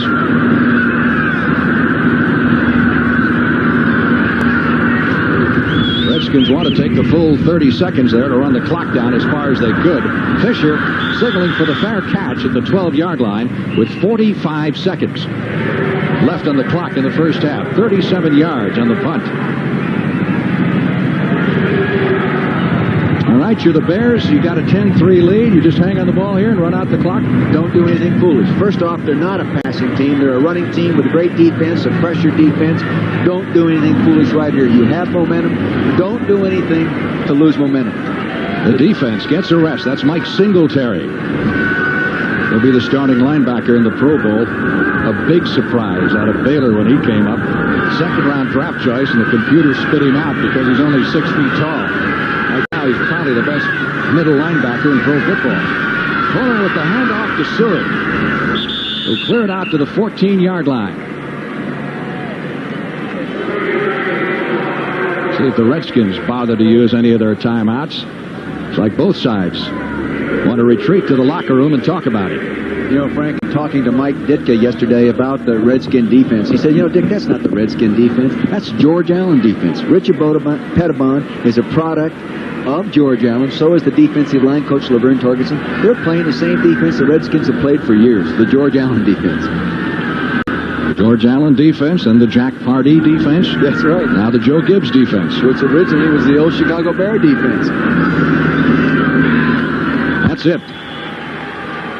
Come up again, Brent, Herb, Terry Bradshaw, all at halftime with Jim McMahon of the Chicago Bears. So stay with us. Been an interesting first half, certainly, with the Bears leading the Redskins and surprising a lot of people in Washington. We're at intermission, 10-3 the score. Back live here in RFK Stadium, the Bears are upsetting the Redskins. One thing the Bears can always do to you, they can intimidate you, Terry, as they have done so far in the first half. Well, in the first half, they've come out and done the things that the Redskins expected them to do in that blitz. We know that Bell, their fine, strong safety, is an outstanding hitter. Here's a good job of an option route by Joe Washington. Notice he gets inside, and lo and behold, what's waiting on him but Todd Bell. Bam! There it is right there. Fumble. Stopped the big drive, but their blitzing has been the key. They've done it and done it successfully. Denton, these guys have put pressure on Theismann, taking them completely out of their game plan so far, Brent. Now, Steve Fuller has not been as efficient as most quarterbacks would be in a playoff setting, but he did have an extremely accurate pass right here to Dennis McKinnon. Well, I wouldn't say he hasn't been efficient because this is a good play action and a fine throw this time. Here's a young man that catches this football that just come off of some knee surgery and did a good job, but he's handled the ball club well. As I said earlier in the broadcast, the main thing is to have fun and be relaxed and maintain his poise. I think he has done that and called a good game. Also, he's moved out and thrown well on the run. And, you know, the Bears have to be pleased that the most dangerous weapon Washington has is the scramble by Theismann. Well, anytime you force a quarterback like Joe Theismann to stay on the run throughout the entire game, he plays right into your hands. Joe's looking, he's looking. He doesn't have the time that he's used to of looking for second and third receivers. Now you see him doing something at 35 that Joe Gibbs doesn't want to see him do, and that's run with the football. So far, he's been their best runner. And, of course, the man the Bears would dearly love to have at quarterback today is Jim McMahon, but he's out. He is standing by live with Herb Cross now, so let's go to Herb. Red, you're right. He would rather be sitting in the center right now instead of standing out here in the hallway, but Jim just came out of the team meeting. Jim, what went on back there? What did Ditka say about the first half? Well, I really didn't get to hear what Mike was saying, but I know all the players are excited. They're playing real well, and they haven't turned the football over, and I think that's going to be a key in the second half. Well, Steve Fuller's filling your view. How would you assess his performance in the first half? I think he's playing real well. You know, he's not making any foolish mistakes, and he's just running our offense the way it's supposed to be run. All right, you got 30 minutes more yet to go. What do you expect to see in the second half? Well, I think we get the football in the second half, and hopefully, if they can go down and put something on the board and get this crowd out of the ball game, I think we'll be in good shape. All right, Jim, if the Bears go to the Super Bowl, will you be the quarterback?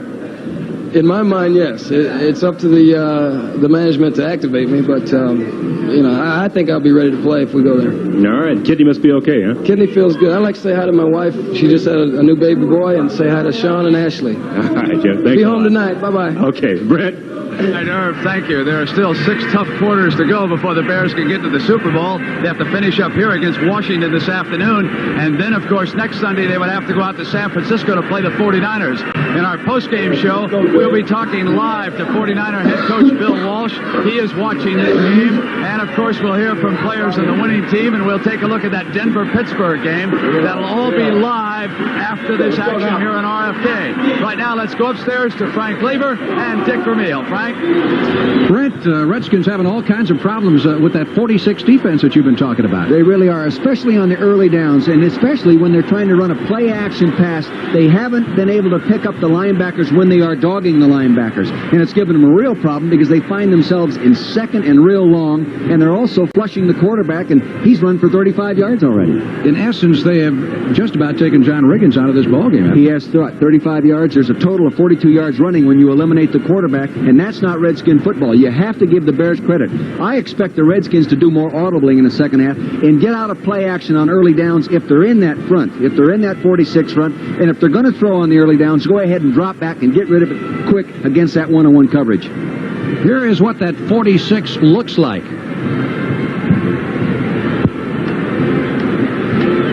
Here's what this defense looks like right now on your screen. I have it diagrammed.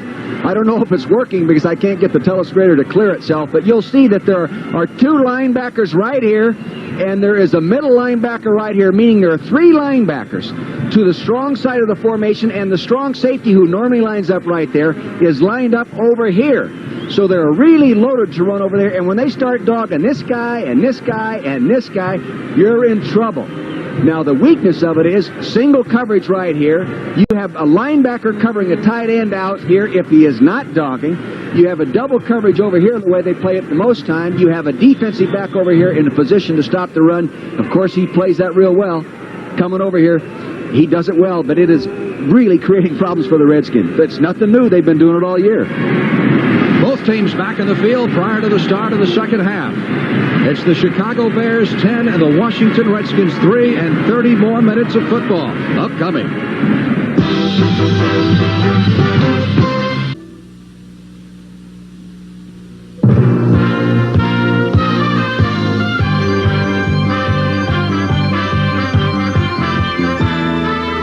CBS Sports coverage of the National Football League is sponsored by your Toyota dealer and the all-new heavy-duty 1-ton. And by Wang. Wang puts people in front of computers.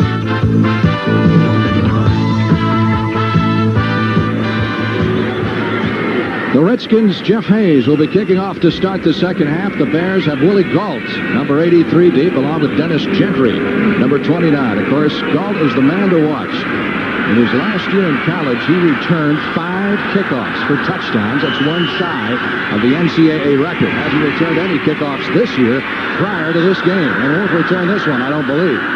Comes down 6 yards deep in the end zone. And they'll play it at the 20-yard line. And Otis Wansley limping a little bit. Here's a guy who's a very valuable member of this specialty unit. This Wansley is a tough son of a gun. See him right in the middle of your screen, number 39. He's a short yardage fullback as well. He can take people on, and he'll never quit. Now watch him get up. Wilbert Marshall did a nice job of blocking him, but I'll tell you, if we have time to show it, he'll get up and get his shot in there, too. You see that? Hey, let me go make the play. That's what I'm getting paid to do. 1st and 10 for the Bears at the 20-yard line. This is exactly the football game we've expected. The big question is who's going to come up with the big play to possibly break it open. Steve Fuller at the throttle, as he has been all afternoon, to pitch to Payton. And Walter Payton out of bounds at the 24-yard line. Payton in the first half carried 9 times for 56 yards, averaging 6 yards plus. And Fuller in the first half of play threw the ball very sparingly. Completed 3 out of 6 for 55 yards. That sets up a 2nd and 5 for the Bears at their 25. As they rush Monty Coleman, number 51, in there. He's normally their designated linebacker rusher, much like the Lawrence Taylor and all. Fuller throwing on 2nd down, completes it. That could be the big play. That's Gault. It's a foot race. They won't catch him. He's got too much speed. Willie Gault at the 10, at the 5, touchdown.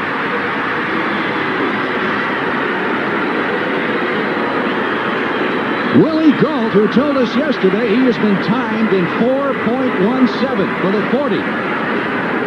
75 yards on the touchdown reception from Steve Fuller. And the Bears lead mounts to 16-3, and Joe Gibbs trying to figure out how to contain these Bears. Of course, the Redskins have had trouble defensing the pass all year long. That's been one of their big problem areas. I think that was Vernon Dean in the coverage, and he slipped and fell down. And when you turn Willie Gault, as Frank said, loose in the secondary, not many people are going to catch him. Thomas with the extra point try. This crowd is stunned. It is no good. Thomas misses the extra point try to the left. That could come back and be costly later. The touchdown again. Here you can see now number 57 is the middle linebacker. Later on, you're going to see him. The ball's thrown to the right, a wobbly lane duck. All right, Green came up there, Darrell Green, and he missed it. He almost fumbled the football. Now Darrell's going to chase him, and he can't catch him. There comes the middle linebacker, 57, Rich Malott. He crosses the field. He picks up a block from Pat Dunsmore right here on Curtis Jordan, number 22, and he trots in. A guy that runs a 9.900 meters. Now take a look at this little out pattern, nothing to it. Darrell Green comes up, he plants his foot, slips and falls. Nice job. He almost fumbled the darn football. Here comes Rich Malott, 57, the linebacker chasing him. That's a mismatch. Here he goes. He's running on in for a score. Touchdown. Oh, little fancy move there at the end, Frank. So the Bears lead the Redskins 16-3. Timeout. David Fincher will kick off for the Chicago Bears. Redskins and their fans are stunned. Mills chasing this one down to field it at the 7. Back to the 15, 20. Hurdles a couple of people up to the 25-yard line. And that's where the Redskins will put it in play. That missed extra point by Bob Thomas, only his 3rd of the year. It's a good snap, perfect snap. He just shanks it off here. Here it goes. Off to his left, to our right as we look at it. He doesn't miss many. You know, the pass to Willie Galt, that really wasn't intended to be a big play. No, actually they were going for the first down, and then I'll tell you, many times a big play offense is dependent on who has the ball in his hands. Willie Galt turned that into a big play. And it wasn't really a good pass, a real wobbler. Those are the kind that look good in the quarterback's passing stats after the game. Riggins tripped up as he crosses the line of scrimmage down at the 29-yard line. Here's one of the Bear heroes today. He told us yesterday, I sure wish they'd get the ball to me a little more often. He does, you know, but the guy catches a touchdown pass every 5th ball that he does catch, so might as well keep throwing it to him.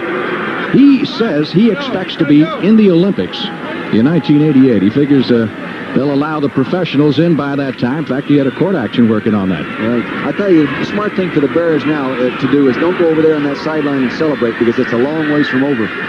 2nd down, 7. Redskins at their 28. Theismann hitting Art Monk, who goes out of bounds at the 37-yard line, right at the first down marker.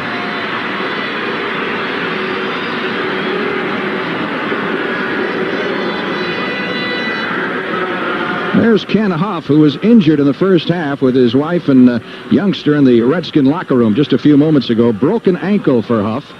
They run a daycare center together, and it looks like they're going to have a lot of time in the off-season because he'll be home running that daycare center. It is a first down for the Redskins at their 37-yard line. Monk has now caught 5 balls for 56 yards.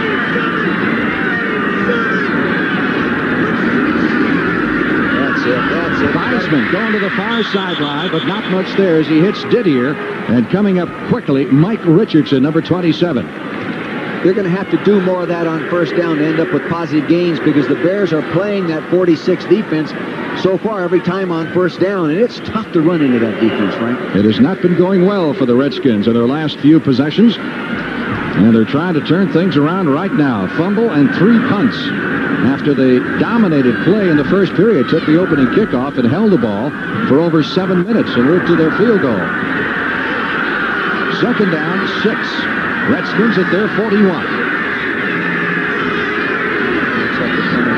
They are.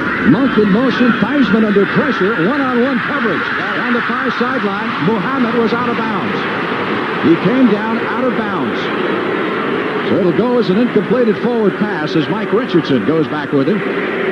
The Redskins have made good adjustments at halftime. They're playing now to get after this one-on-one coverage. See him up there, bump and run on Richardson. 89, Calvin Muhammad jumps to the outside. The ball's thrown over the outside shoulder, a little too far over the outside. He only gets 1 foot down. But this is what they have to do. One big one like that gets 6 points. Take a look again. Here they are. 1 foot inbounds, left foot, right foot out of bounds. Good call by the official. That's what you call a fade pattern, Frank. 3rd down, and the Redskins need 6 for the first down at their 42-yard line. They trail 16-3 from the shotgun. Using it for the first time today. Great catch! Didier gets away from Singletary. Inside the 35 and goes out of bounds at the 28. And Didier is ready to fight somebody.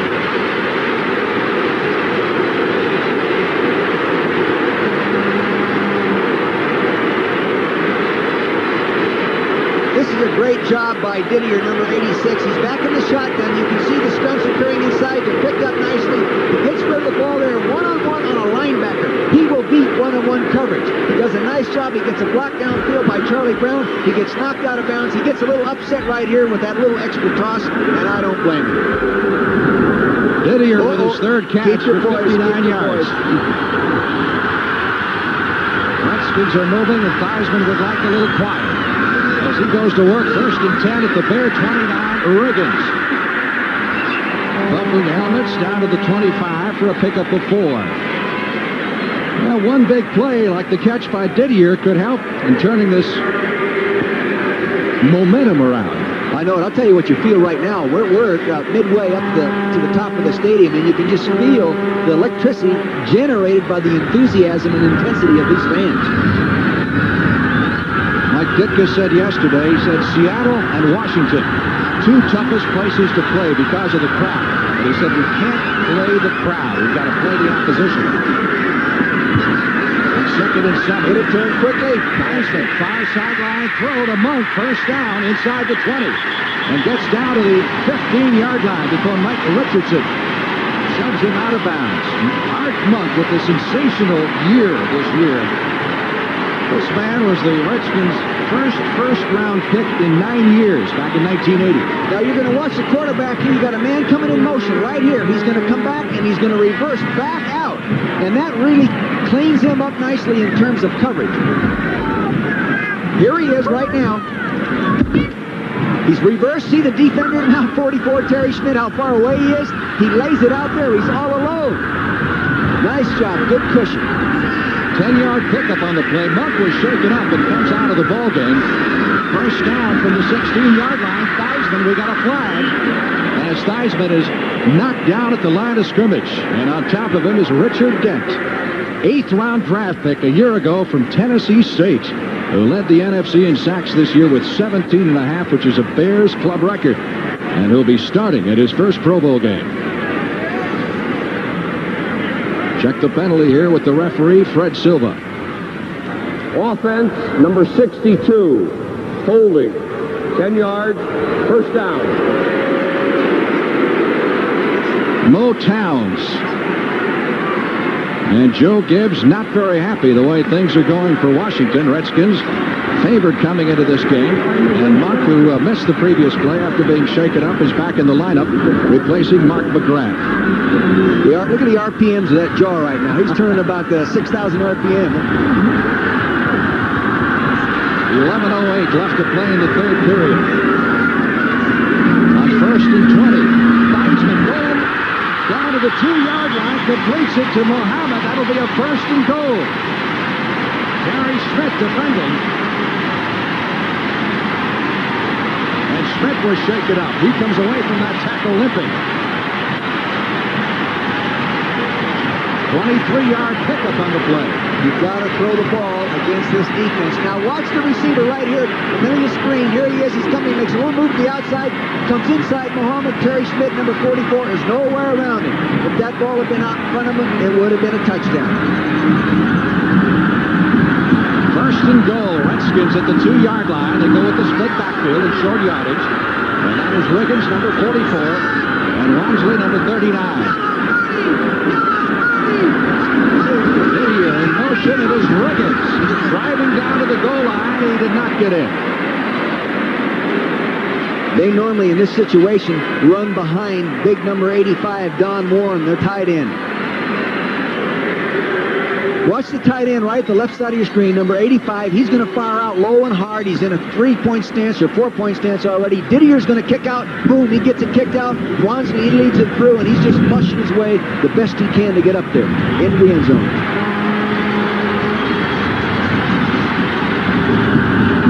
Watch the left side of the line here fire out in this situation. Look at him coming off low, hard. Look at Grim, got a nice block. Wansley leading through there. Riggins almost got it in. Second and goal from inside the 1-yard line. Again, it is Riggins. He is over. Touchdown.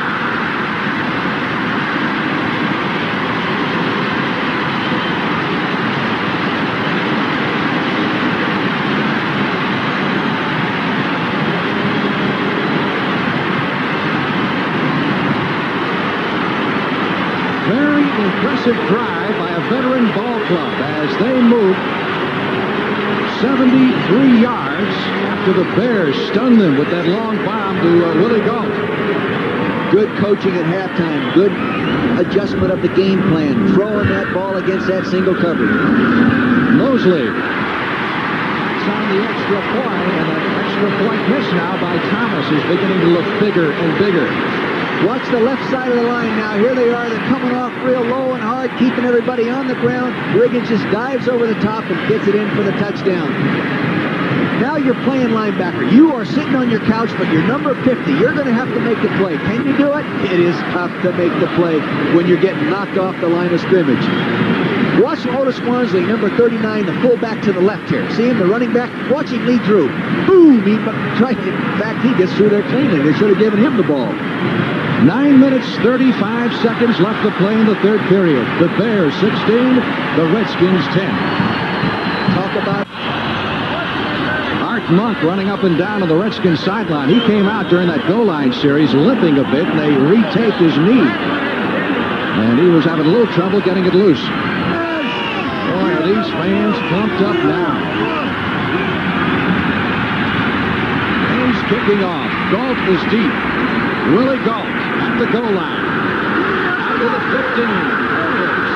Across the 20 to the 23-yard line. Boy, I'll tell you, there were some guys flying downfield on that one. Woo! Here's Willie Galt. You know, this looks easy. Just catch it and go upfield, but you have 1,100 guys coming after you. Now, watch the courage this guy displays right here. He's a hurdler, you know. He's run as fast as anybody in the world. He darn near got through. Hasn't lost his hurdling form. No.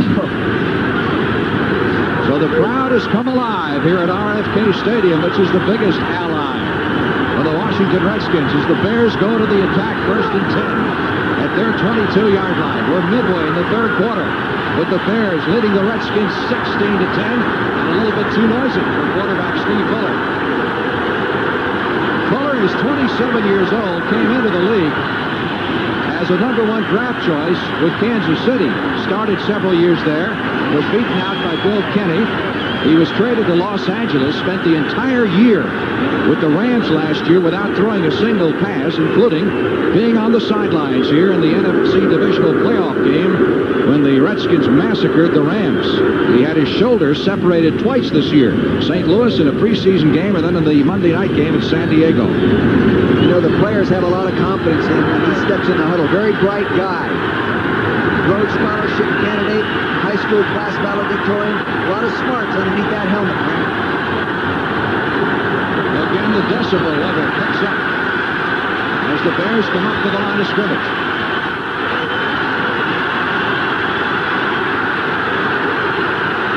He looks at the referee, Fred Silva, and says, "How about it? I can't hear."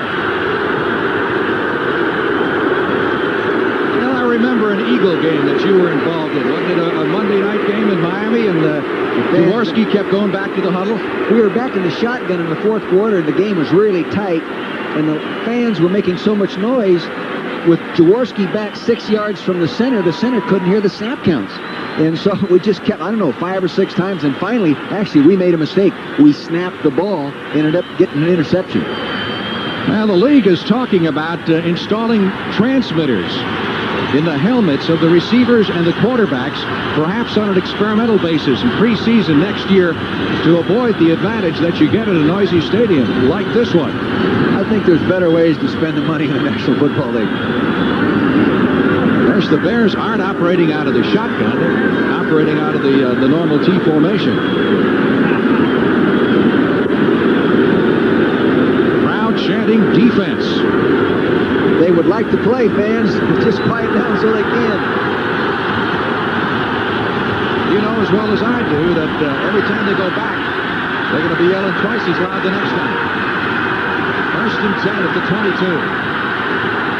18 motion. They get the play off. Fuller. With trouble behind the line. Good runner. Slides to a halt at the 27-yard line. It quiets him down a little bit. Pickup of about 5 yards on the play. Frank, Mike Ditka told me yesterday, this guy can really run, but they don't want him running. He's healthy enough to throw the ball, but not healthy enough to take a direct shot on that injured shoulder. He said the only thing that they haven't worked out with Fuller in practice is taking a hit on that shoulder. Taking that hit, and you can't do it. You know, that's separated twice in 1 year. You just can't afford to get him hurt scrambling like that. Behind him, they have Greg Landry, who they picked up just a couple of weeks before the regular season ended, and Rusty Lish. 2nd and 5. Bears at their 27. Suey and Payton in the backfield. McKinnon in motion. Walter Payton. 1 yard, and that's about it. And Dave Butts would not be taken out of that play. Number 65, the 11-year veteran. Price was steep for Mr. Butts. He cost the Redskins when they signed him as a free agent from the Cardinals. 2 number 1s and a number 2, and for a while they thought they'd made a mistake. This guy, Dave Butts, is making a lot of money working his hobby, carving decoys. He cannot fill all the orders. He's booked all the way through and sold all the way through April of '85. 3rd down, let's still call it 5. Needed for the first down for the Bears at their 27.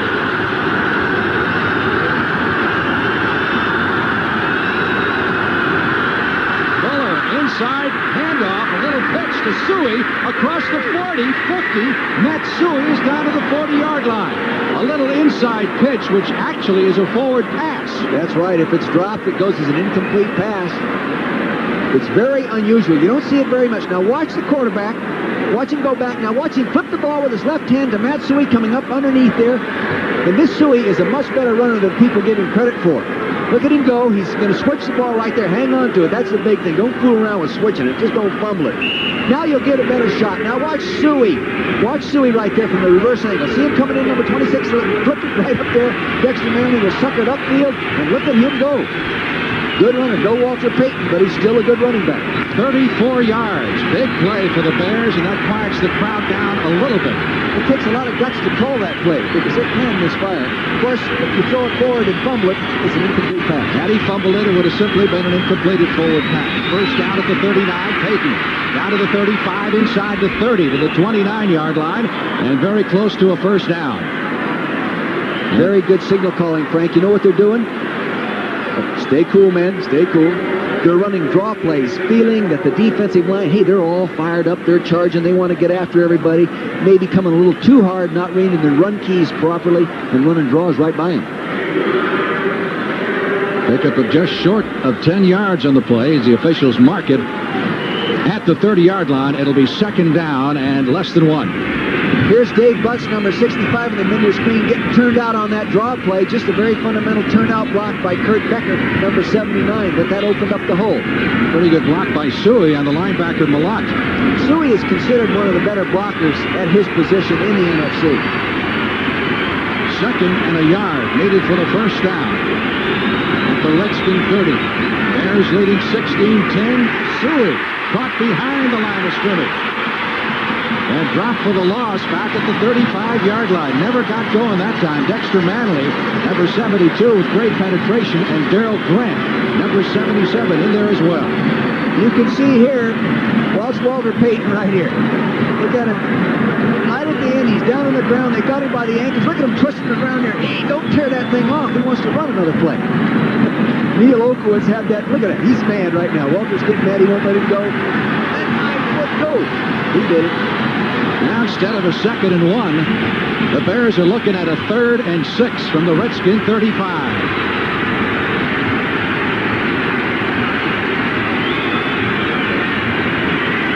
Bears staying on the ground for the most part, but here's Fuller going upstairs and going long for Gunsmore, the tight end. He can't reach it at the goal line, but we've got a flag dropped at the 15-yard line.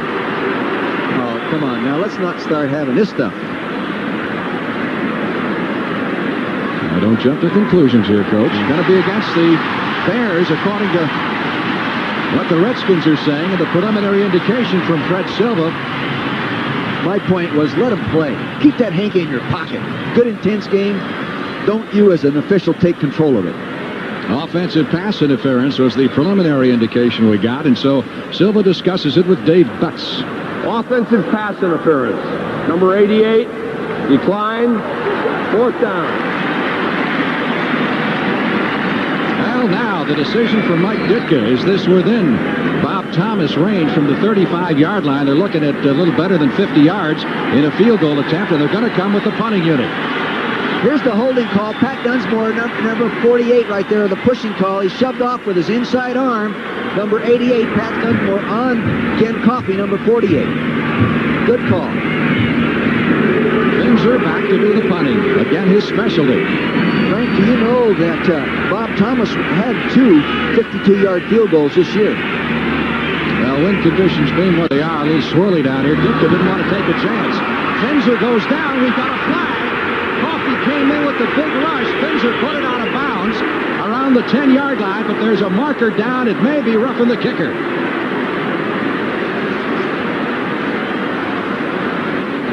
Watch the punter now. Take a look. Here he's coming around the outside to your right. There he is. He was blocked into him. He was blocked into him, Fred.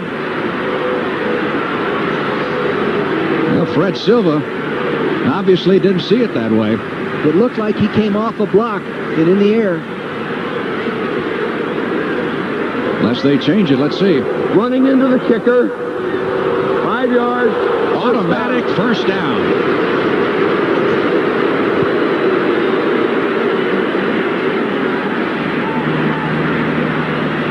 Coffey came out with the big rush and definitely got a piece of Finzer, but was he blocked into it?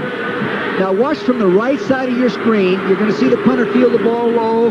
Now you're going to see him coming right here. Here you see him shoved right there by 58, Wilbur Marshall. I don't know. It's really tough to call. The officials are down there in a better position than I am. They must be right. Right, Frank? That's what you keep saying. You didn't say that when you were on the sidelines. No. But I have to be careful. Sitting up here sometimes I find myself venting my... 1st and 10 from the 30. Payton took the handoff and is level prior to crossing the line of scrimmage by Neil Olkowitz, number 52. Payton's looking back and said, where did that guy come from? Olkowitz rated one of the great overachievers of the Washington Redskins. Watch number 52 come flashing in there from behind. Dexter Manley, 72, is eyeballing him right there, and there's old Neil Olkowitz. You know, he's a law enforcement major, and he just enforced the law right there. Absolutely, as he saw it. Yeah. Loss of a yard puts it back at the 31, second and 11. McKinnon to the right side. Willie Gault is split to the left. Fuller for McKinnon. Got open at the near sideline, went out of bounds after catching the ball at the 15-yard line. And Vernon Dean's looking around saying, whose man was that? I know, it's pretty obvious. You're lined up out there. It might have been a double coverage. Here's Vernon Dean, number 32. There he gives him a little jam. He's expecting deep help. He didn't get it quick enough. He settled right down there in that zone. Nicely done by Dennis McKinnon, number 85. He settled in that zone between the rolled-up corner and the safety rotating over there. Prior to that pass, Fuller's been averaging 32 yards per completion. They haven't thrown it that often because they got the big one in there to Gault for 75. But that was a 10-yard completion. That's right. If that. 1st and 10. Bears at the Redskins' 16-yard line. 4 minutes left. Third period. Fuller flushed out of the pocket. Goes to McKinnon. Touchdown. Fuller keeping his cool, and there was some question in my mind almost that Fuller got beyond the line of scrimmage before he threw that thing. But no flags. Real good poise right there. He flushed up inside. The receiver stayed with a pattern. He knew what was going on with his receivers downfield, found the open man, and I'll tell you, it's really tough as a defensive back to cover a guy in that situation.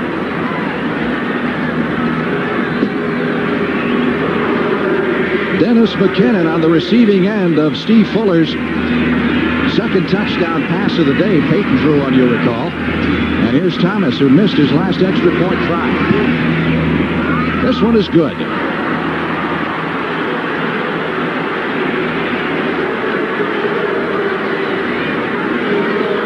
You're looking at this as if you were a middle linebacker. Neil Olkowitz, 52. The little action there. Now the quarterback. Now watch the quarterback slide up inside Butts, number 66.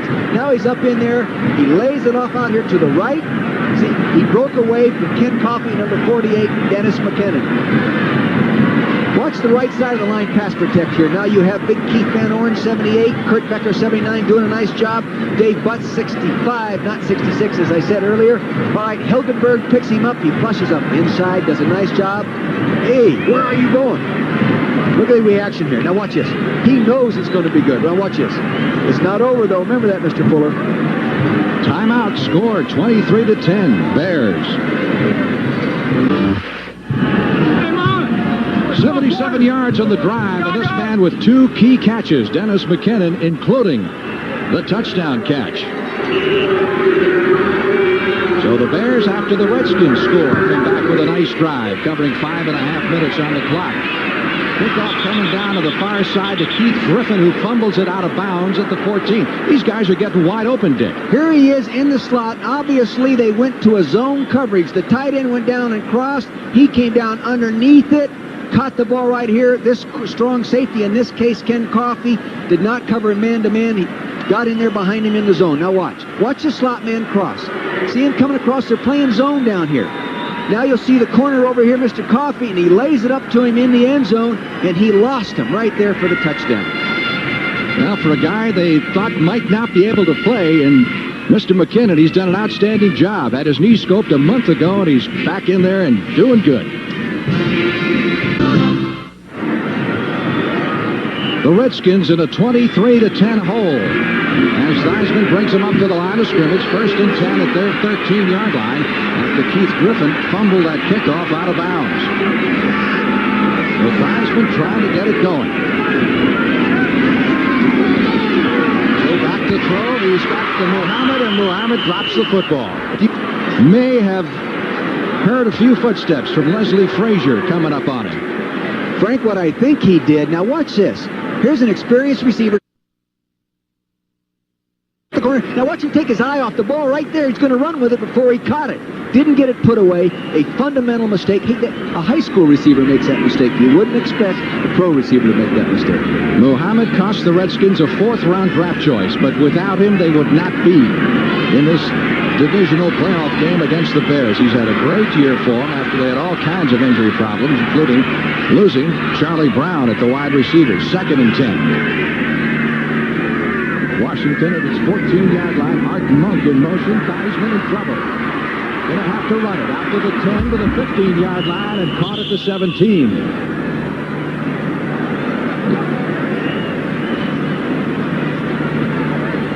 You know, prior to the start of the game, we were talking about if Payton and Riggins kind of cancel each other out, we figured someone else would have to come on. And right now it looks like that someone may be Steve Fuller. It has been. I expected it to be Theismann because he's been here before and everybody knows how good he is. And here a guy is Fuller, goes to drafted number 1 by Kansas City, goes to Los Angeles, comes to the Chicago Bears. But, Mike Ditka told us yesterday, Ditka told us, hey, this guy is a lot better than a lot of people think, and he'll prove it tomorrow. He's right. Word from the Bears bench is that Terry Schmidt is out for the game with a deep thigh bruise, and Leslie Frazier is now in at the right cornerback position. 3rd and 8. Theismann wants the big play, goes down the sideline, it's Monk at the 50. Art Monk, who's been making the big plays all year on a big 3rd down.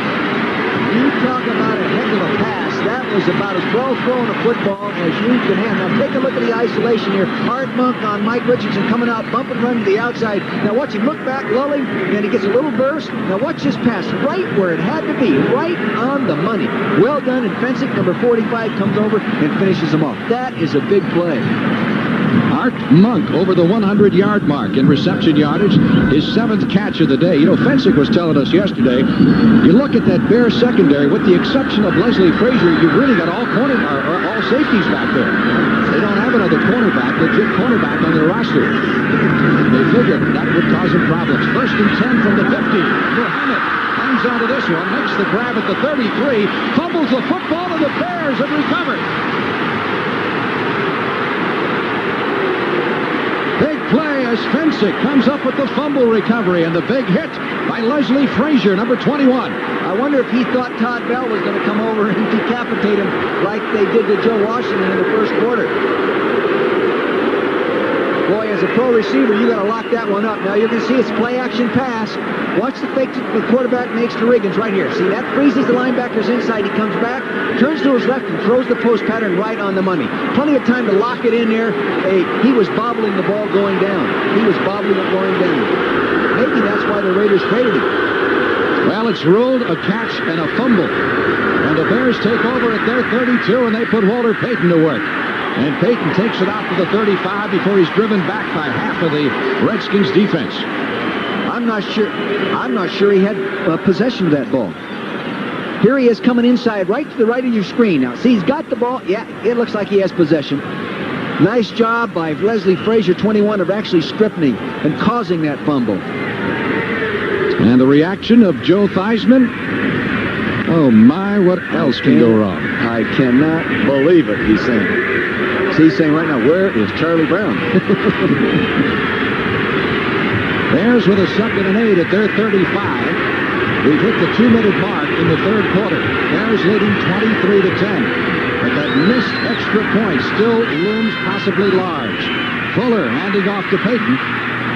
And Payton will clear it out to just short of the 40-yard line.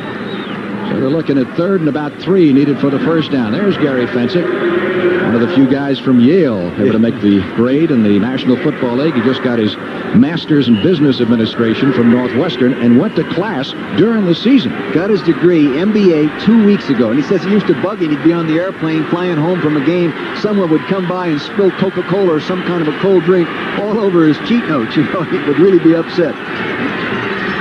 3rd down and 3 for the Bears at their 40-yard line.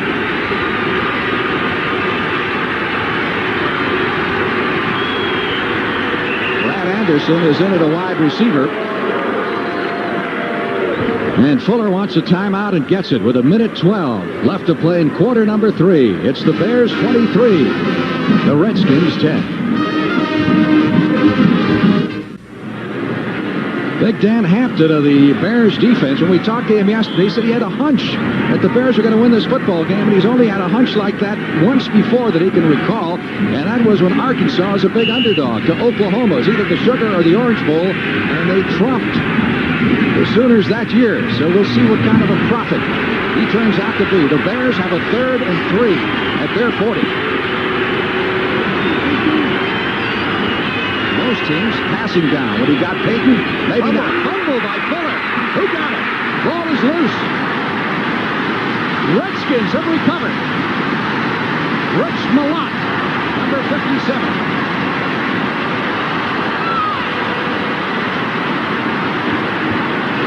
The first turnover of the day by the Bears.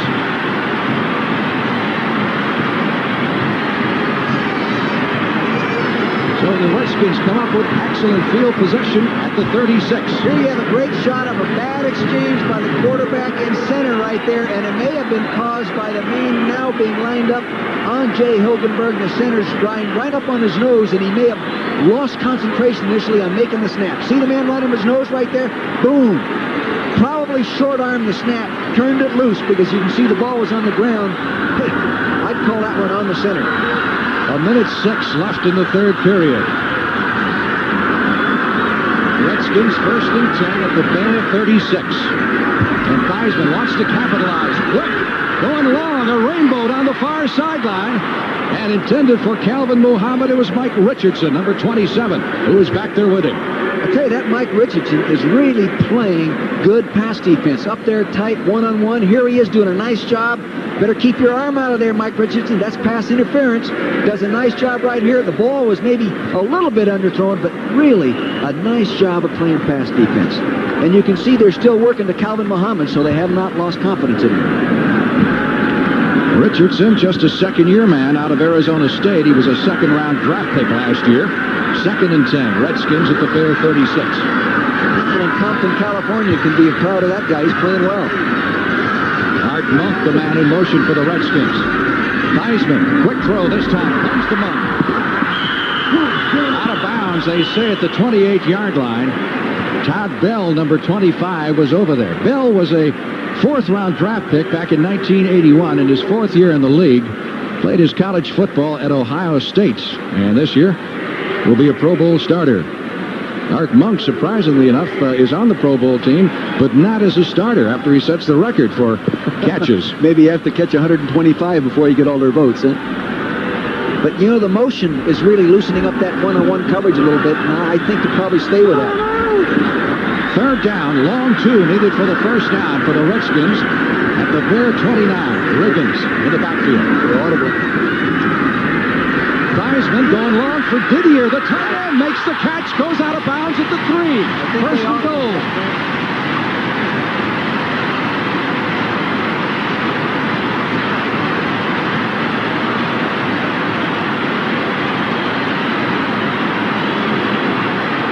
voice in the crowd, George McGovern.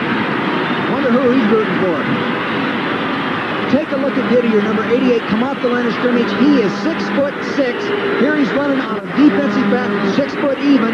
He does a nice job, extremely well thrown ball right over the outside. He takes those gloves that he's wearing, reaches up and plucks the football out of the air. Look at this one right here. Nice job. That's a physical mismatch. This guy has the speed of a wide receiver. 26-yard pickup, first and goal for the Redskins at the 2-yard line. Wansley, the man in motion, it is Riggins over the left side, shoved back. After picking up a yard to the 1-yard line. Didier, by the way, now 4 catches for 85 yards. Watch Otis Wansley go in motion right here. Now watch him here. He's going to see him start in motion. Now watch him come this way. Now watch him get a little droop move like that. What he's trying to do is sort of soften the contain. Now he comes and blocks out on Gary Fensick, and they run up inside. The teams who have done well against the Bears this year and beaten them are teams with a lot of motion. And that's what the Redskins have. 2nd and goal from the 1. Riggins, touchdown.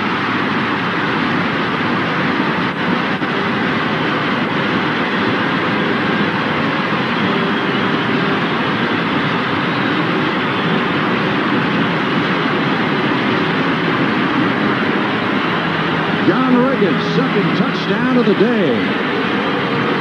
This is the 7th straight playoff game in which he scored at least once. You know, coming into this ball game, Frank, I really felt that Didier may be a big play guy, and if you remember, we were talking about it in production meeting yesterday. He really is a fine player. Mosley tacks on the extra point. And again, that missed extra point by Bob Thomas of the Bears begins to loom larger, with the Redskins just 6 points down. Take a look at Mike Singletary, the effort he makes to get up in there and try to make the play. Look at that effort. You can't ask a guy to give any more, but the offensive line does a good job of controlling the rest of the line of scrimmage. Watch Singletary now. See him? Watch him right in the middle. Come up over the top. Look at that. He wants to get into the backfield and make the play. He couldn't get there. John Riggins does a nice job of taking him on in for the score. That touchdown ran us down to the 5-second mark in the 3rd quarter as Riggins inhales some oxygen on the sideline. Frank, I have a little interesting stat to interject at this time. The Bears have been outscored by 77 points this year in the 4th quarter. You better see how they play in the 4th quarter. Well, the Hogs and their friends are enjoying this day before New Year's Eve. Look at those people. You can't believe those guys, huh? Can you imagine putting on that mask and all that kind of stuff and coming to a football game?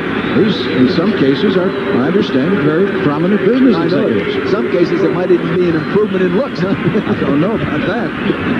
Well, the turnover gets you every time, and it did that time as the Bears fumble, giving the Redskins only 36 yards to move, and Theismann has now improved his numbers to 19 out of 29 for 268 yards. He's just kicking off. This will be the last play of the 3rd quarter. Galt out to the 10, 15. Fumbles the football, and I believe it had been whistled dead. The play had been whistled dead. It'll be the Bears' ball at the 19-yard line. Somebody with a 4 on his jersey made that hit. It was a great hit. I think it might have been Rich Mouty, number 84. You know, he's the wide receiver. You don't find many wide receivers that'll make that kind of play. Now, look at him bringing it up. Now, see 84? Look at that hit. Beautiful hit. And especially when you consider it's a wide receiver. I don't even know if they have that in his contract, right? That's the end of the 3rd quarter with the score. The Bears 23, the Redskins 17. We now pause for a word from your local station. Tomorrow, Purdue and Virginia clash in the Peach Bowl. New Year's Day, see Heisman winner Doug Flutie play his final collegiate game in the Cotton Bowl on CBS Sports. Is sponsored by Subaru. Inexpensive and built to stay that way. And by Miller High Life. Welcome to Miller Time.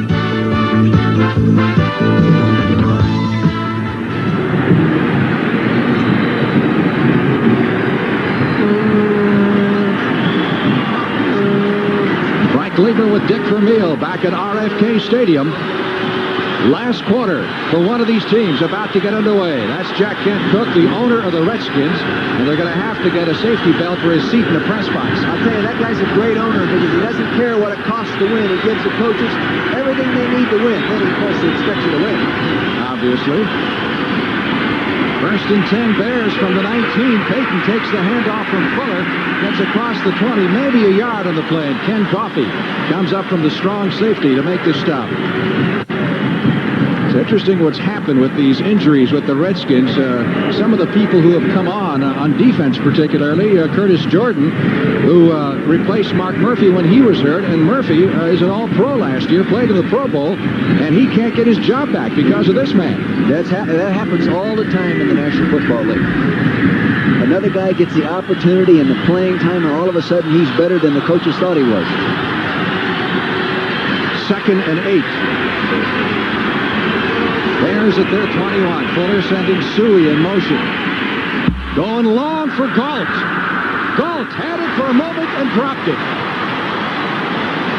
Darrell Green back there on coverage. And Galt saying he hit me on the elbow. That should be pass interference. Here it is, bump and run coverage right down the sideline. It's right tight. Here's two great track men running for the football. That's a drop pass, not a knockdown pass. Willie Galt should make that play.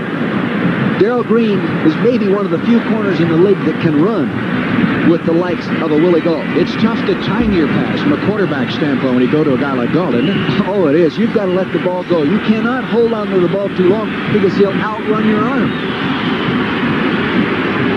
3rd and 8 upcoming for the Bears at their 20-yard line. Just underway in the final period. The Bears leading the Redskins 23-17 at stake a berth in the NFC title game next week against the 49ers in San Francisco. Here's Fuller on the rollout. Looking downfield, he's in trouble. Brought behind the line of scrimmage, Malott, number 57, and Brooks, number 69, and the Bears will have to punt. There's a real heads-up football player. Drilled as a linebacker coming out of Penn State. Played other positions as well, Frank, but he's really a well-disciplined football player. He does what he's supposed to do, then he adds a little impromptu to it, like he did there, and makes the big play. A little hard to tell what the wind is doing here. RFK is completely enclosed.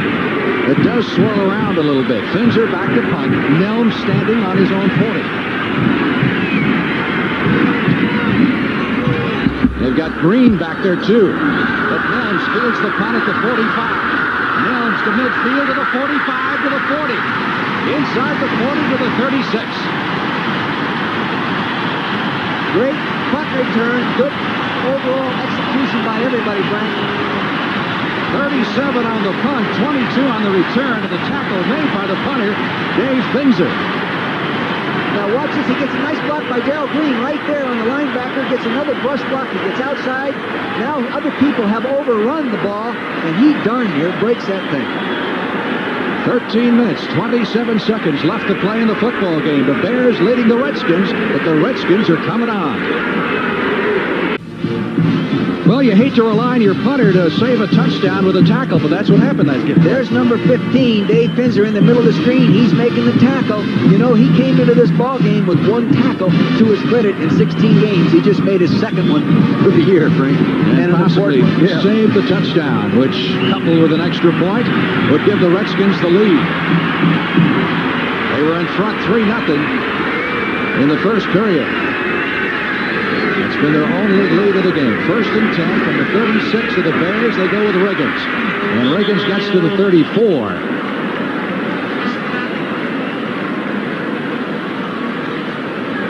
Well, you mentioned a few moments ago that the Bears have had problems in the fourth quarter. On the other hand, Redskins seem to do well. They do. You can see right here that the Chicago Bears are minus points in the fourth quarter, where the Redskins are plus points in the fourth quarter. 2nd down, 8. Washington at the Chicago 34-yard line. Didier is wide to the right side. Monk in the slot. Now Monk starts in motion. Theismann back to throw it. Pumps it once, gets rid of the ball, but was under heavy pressure and may have just thrown it away. You can see what happened on that. Art Monk was the motion man trying to shake the defender, and he fell down. That'll set up a 3rd and 8. And again, they need some more yardage here to get within Mosley's effective field goal range. At this point, you're talking about a 50-yard field goal attempt, maybe 51 for Mosley. And Mosley, from that distance, is 12 for 41 in his career, so he'd like to have it a little bit closer. Washington, 6 out of 12. Looks like third down conversions. Looks like they're coming after him, Frank. They're showing blitz fumble. Theismann comes up with the ball, and the Redskins retain possession at the 40-yard line, but that will put them out of the field goal range of Mosley, and the punting crew will come on. Dan Hampton threw there quickly. This is one reason some people don't like the shotgun, Frank. It was a high snap. And Joe saw the rush coming in, the ball going up high, and he got in between fielding the ball and protecting himself. Versus shotgun again. The Redskins haven't used it all year. Now you bring it out in the playoffs. Is that the time to bring it out? You can do it. Yeah. They've had a few high snaps, but you can do it. It isn't as difficult as most people really think it is, especially the fans. Well, up until this point, Joe Gibbs said he wants no part of it. But he's changed his mind with this Bear defense. High kick. Fair catch. Fisher at about the 10.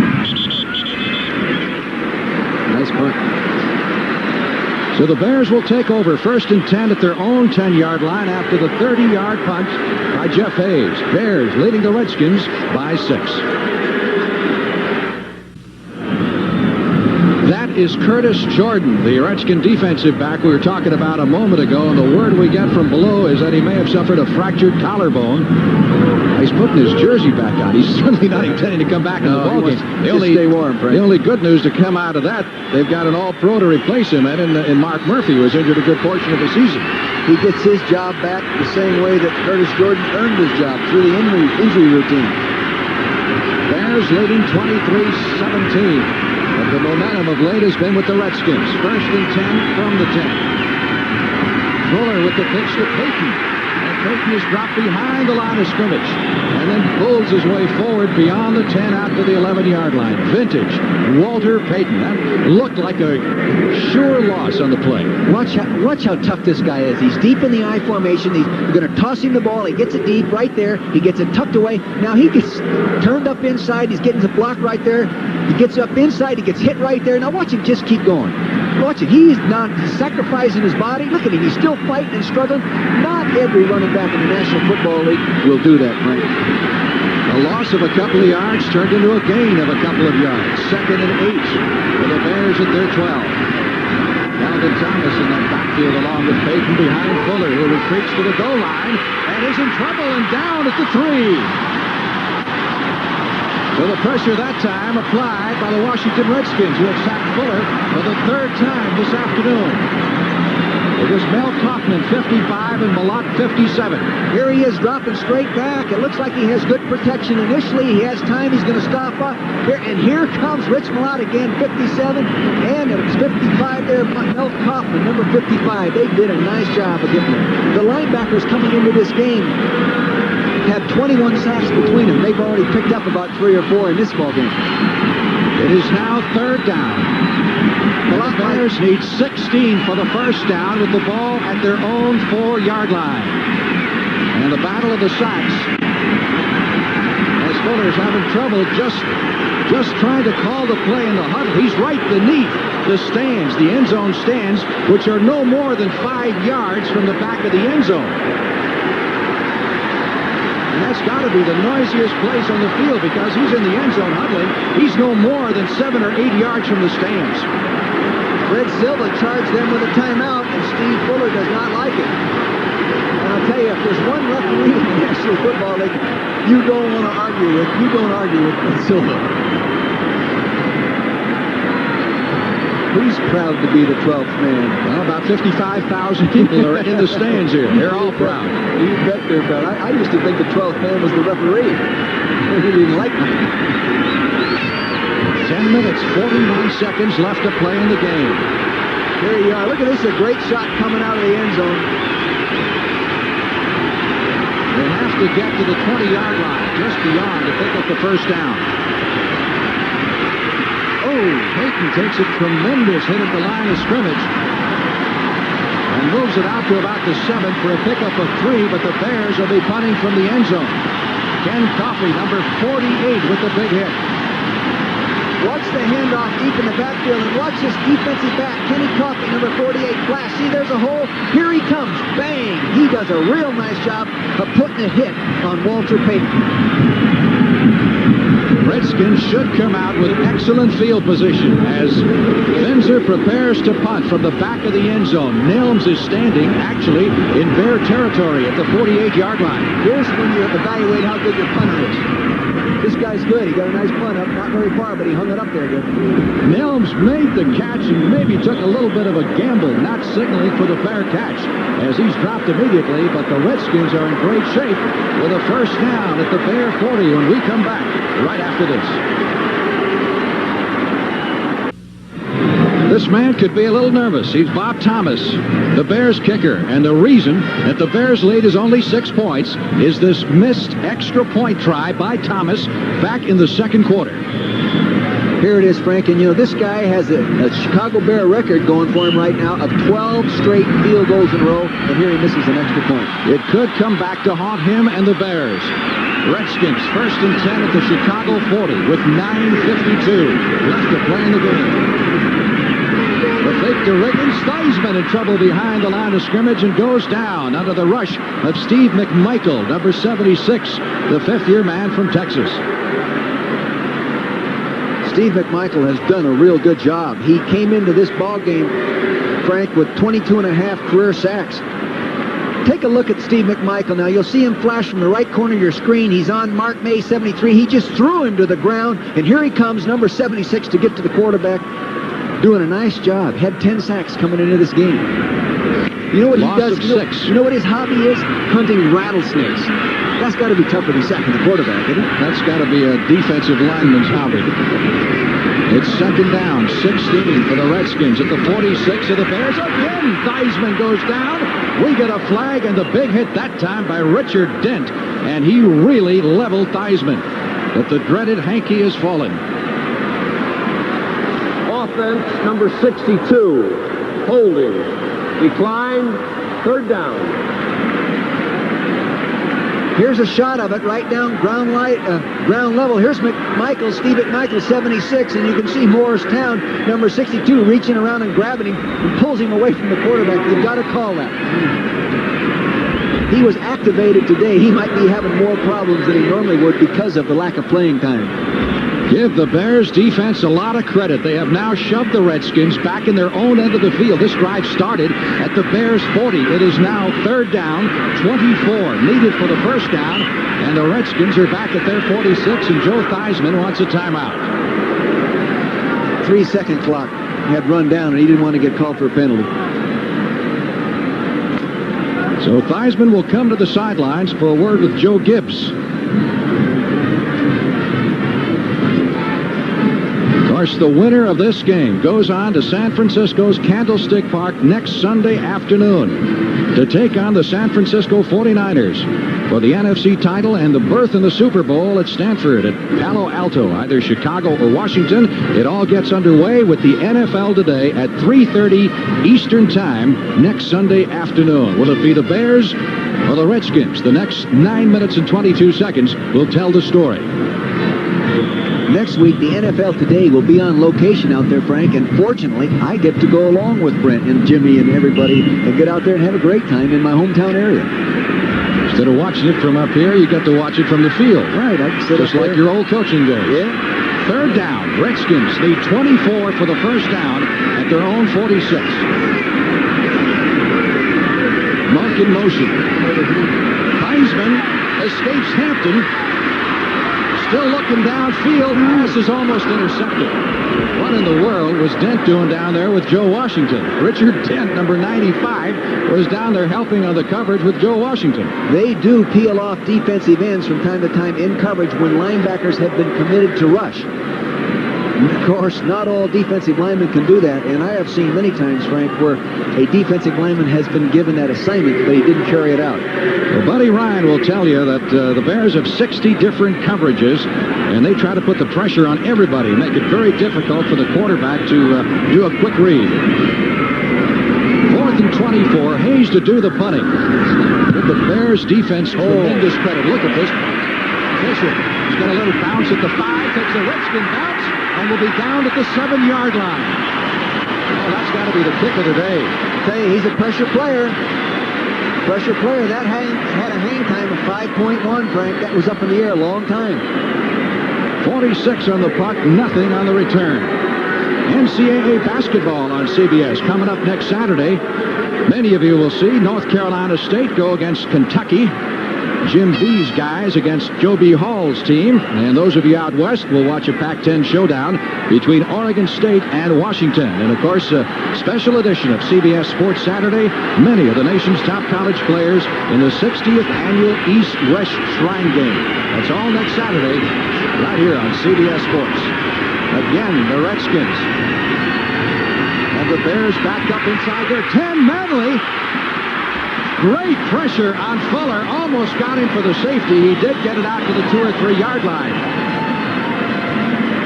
That was a run-blocking action pass. Fake the run all the way. Now take a watch here. They're going to take a look. He makes the fake. See the lineman pull there, and he didn't get over there to trap Manley where he was supposed to get. Therefore, Manley's in the backfield there. Almost got him by the face mask. That was a trap pass. It is a very effective pass if the guard gets all the way over to trap Dexter Manley. It is 2nd and 16 for the Bears with the ball marked at their own 3-yard line. Fuller sending Galt wide left. Darrell Green will cover him. Brad Anderson is wide to the right. He's got Vernon Dean on him. And Fuller from the end zone gets it out to Payton at about the 7. Payton to the 10. And run out of bounds. Looks to be short of the first down around the 15 or 16-yard line. They needed to net the 19 for the first. And they're going to spot it at about the 16. You see Payton on the left-hand corner of your screen. He sets, he comes outside, he's running a little option route on the linebacker. He turns out nicely. There the ball is to him. Now you got to make that tackle. And Malott, number 57, doesn't miss many, but on that guy, you got to get both arms and your head across the bow. Take a look, Okowitz, number 52. He's hunting him up. Here comes Butts being fired. We got 2 people blocking him. Here comes Manley charging in there. Holy mackerel, what a war going on inside the trenches. 3rd down, Bears need 4 for the first down from their 15. We're about out of time, Frank. Fuller caught behind the line. Grabbed at the 6-yard line by Malott. Oh, he's played a game. Rich Malott, one of the Redskins who was injured earlier this year, had an elbow injury and has come back to play one of his best games. I think he's going to get the defensive game ball if they win the game today. He has really played well. It looked like to me this was a design rollout. Start straight back, now go to your right, now roll on out. See, maybe not. I can't tell by here, but there's Malott coming up and contain and does a nice job of pulling him down.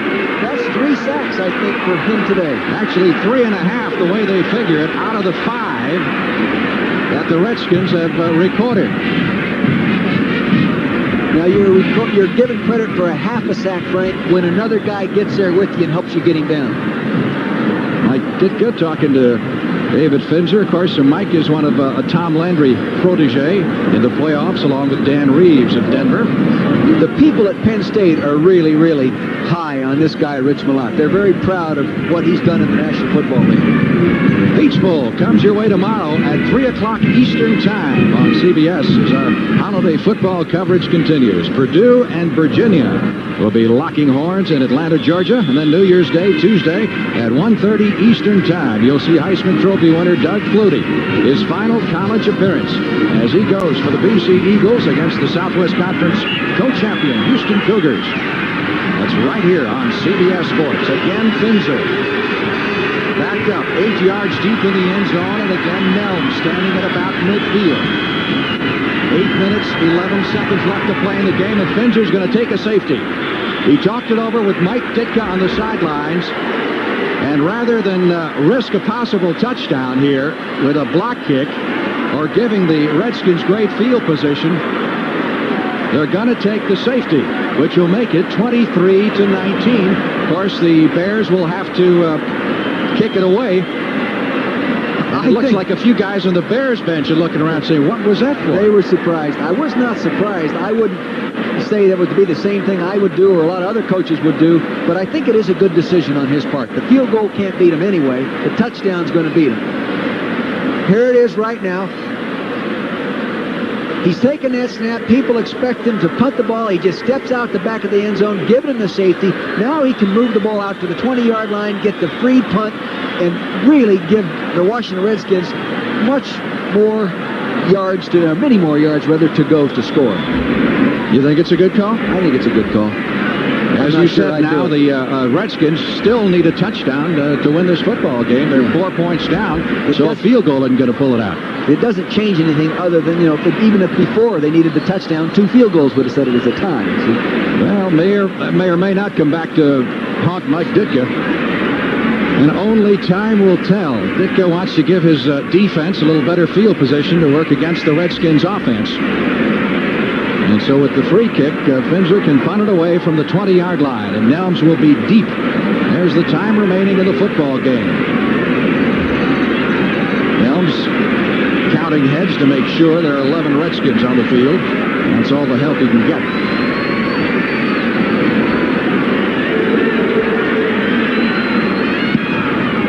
Got it up pretty high. And a little bit short. Nelms at the 35 to the 40, 45, 50, and down to the 45-yard line. So I don't know if they gained that much. No, didn't get it. It was not a real good punt. But not a good punt. A good job of special team execution by the Washington Redskins, and of course Mike Nelms, one of the fine punt returners. So Finzer's got to be a little unhappy. He didn't get more of his foot into that ball because the Redskins again come up with excellent field position. Last time they punted from that area, they were down in the 40-yard line to begin with. Take a look at the punter there now. He had a free kick. Now he's got to go in and get involved with the tackle again. He's on the tackling chart 3 times this year. First and 10, Redskins at the Bear, 45-yard line. Straight out pass. Theismann trying to get it away, slips Hampton's grasp and throws the football away.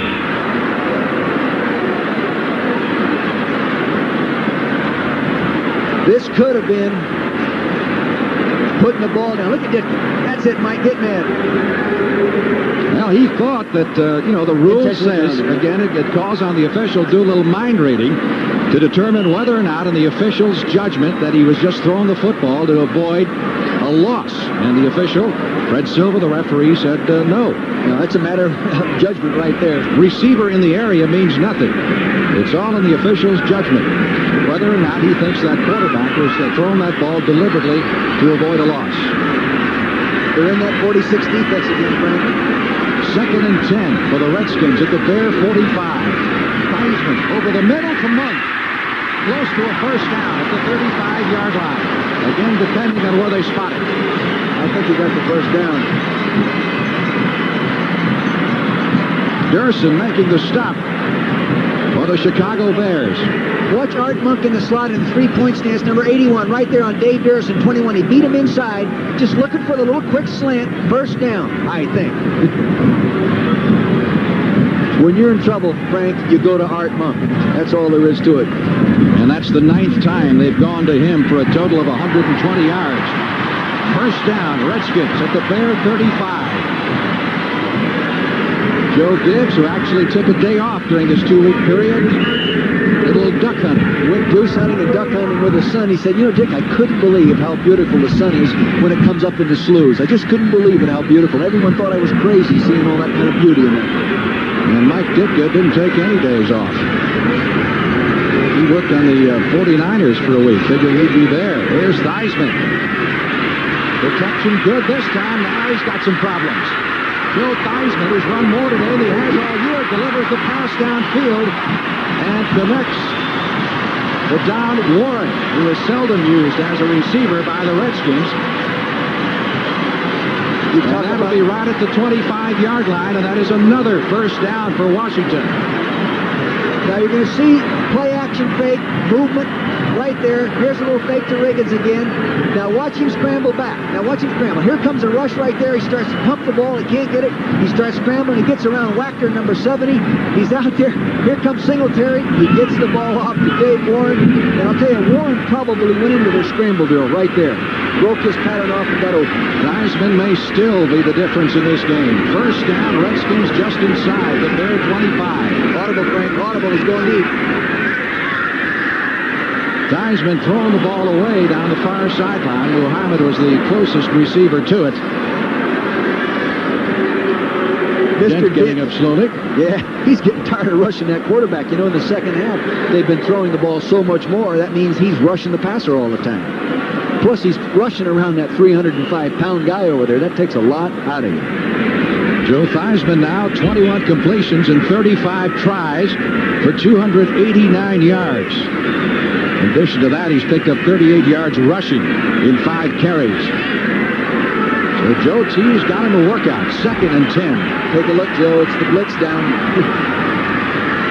All up the front, right? Theismann looks far side, delivers the football for Muhammad, but he couldn't find it. He had to get rid of it early because, again, that Mr. Steve McMichaels, number 76, was right in there and didn't give him time. That'll set up a 3rd and 10, assuming they don't pick up the first down here. Interesting to see if they go for the field goal. A lot of pressure that time. Once again on Joe Theismann. And McMichael, number 76, in the forefront.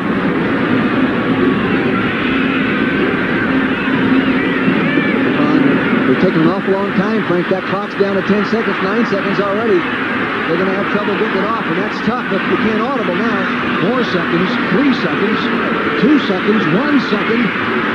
Just got it away. Theismann on 3rd and 10. Loses the ball. However, it's going to be rolled an incompleted forward pass. They say his arm was in motion. That time it was Al Harris, number 90, who was in there quickly. A lot of pressure on him. I'll tell you, there's extra pressure on the quarterback when you see that clock going down. That clock's going down. See number 90, Al Harris, standing there right to the right of your screen. There he's coming. He's picked up by little Joe Washington. It's a physical mismatch, and Harris gets in there. Joe Washington at about 5'9", 178 pounds. 41-yard field goal attempt by Mosley, who hit earlier this afternoon from 25 yards out. He's only 1 for 5 this year at this distance. It's long enough. It is no good. Mosley has missed it left. So Mosley, after hitting his last 6 of the regular season and the field goal of 25 yards in the first half, misses this one. Straight on kicker, fans. You don't see many of these. I think he's the only one. There's the ball coming, and there it goes. It's heading right to the kicker's left, our right, outside the crossbar. Take a look. Let's see if we can watch his reaction. Nice follow through, nice for him. He knows he missed it. He knows he missed it. That would have brought the Redskins to within 1 point. Mike Ditka's reaction on the sideline. We get a break. And more important, the Bears get the ball in favorable field position for the first time in quite some time. Mark Mosley, who missed the field goal, becomes a free agent after this season. That probably didn't help his negotiating situation any. There's old Dan Hampton. Maybe his hunch is right, Frank, huh? Number 99. We've got 6 minutes, 11 seconds to go. Last 2 times, the Bears had the football. They were inside their 10. This time, they started the previous line of scrimmage, which is the 24-yard line, after the missed field goal attempt. You really have to give the Bears defensive coaching staff a lot of credit for the super job they have done. Buddy Ryan and Jim LaRue. Fuller has hit 8 out of 13 as the Bears have thrown it sparingly but effectively. Payton around the right side looking for his opening, and Payton has 8, maybe 9 yards on the play. Waiting for his blockers. This is the old Green Bay sweep. Pull both guards, lead with the back. Take a look now. The quarterback's going to reach out, hand the ball. See both guards pulling there. There's Mark Mort, 62. There he is. He's out behind the other guard there right now, number 79. See, right? He's going to get the block. Good job there, Mr. Becker. He's turning, spinning. Now he steps on his own man, then gets put to the ground. There's Mr. Mark Bortz, who got a block on the backside left guard. Kurt Becker really got the key block, number 79, at the right guard position.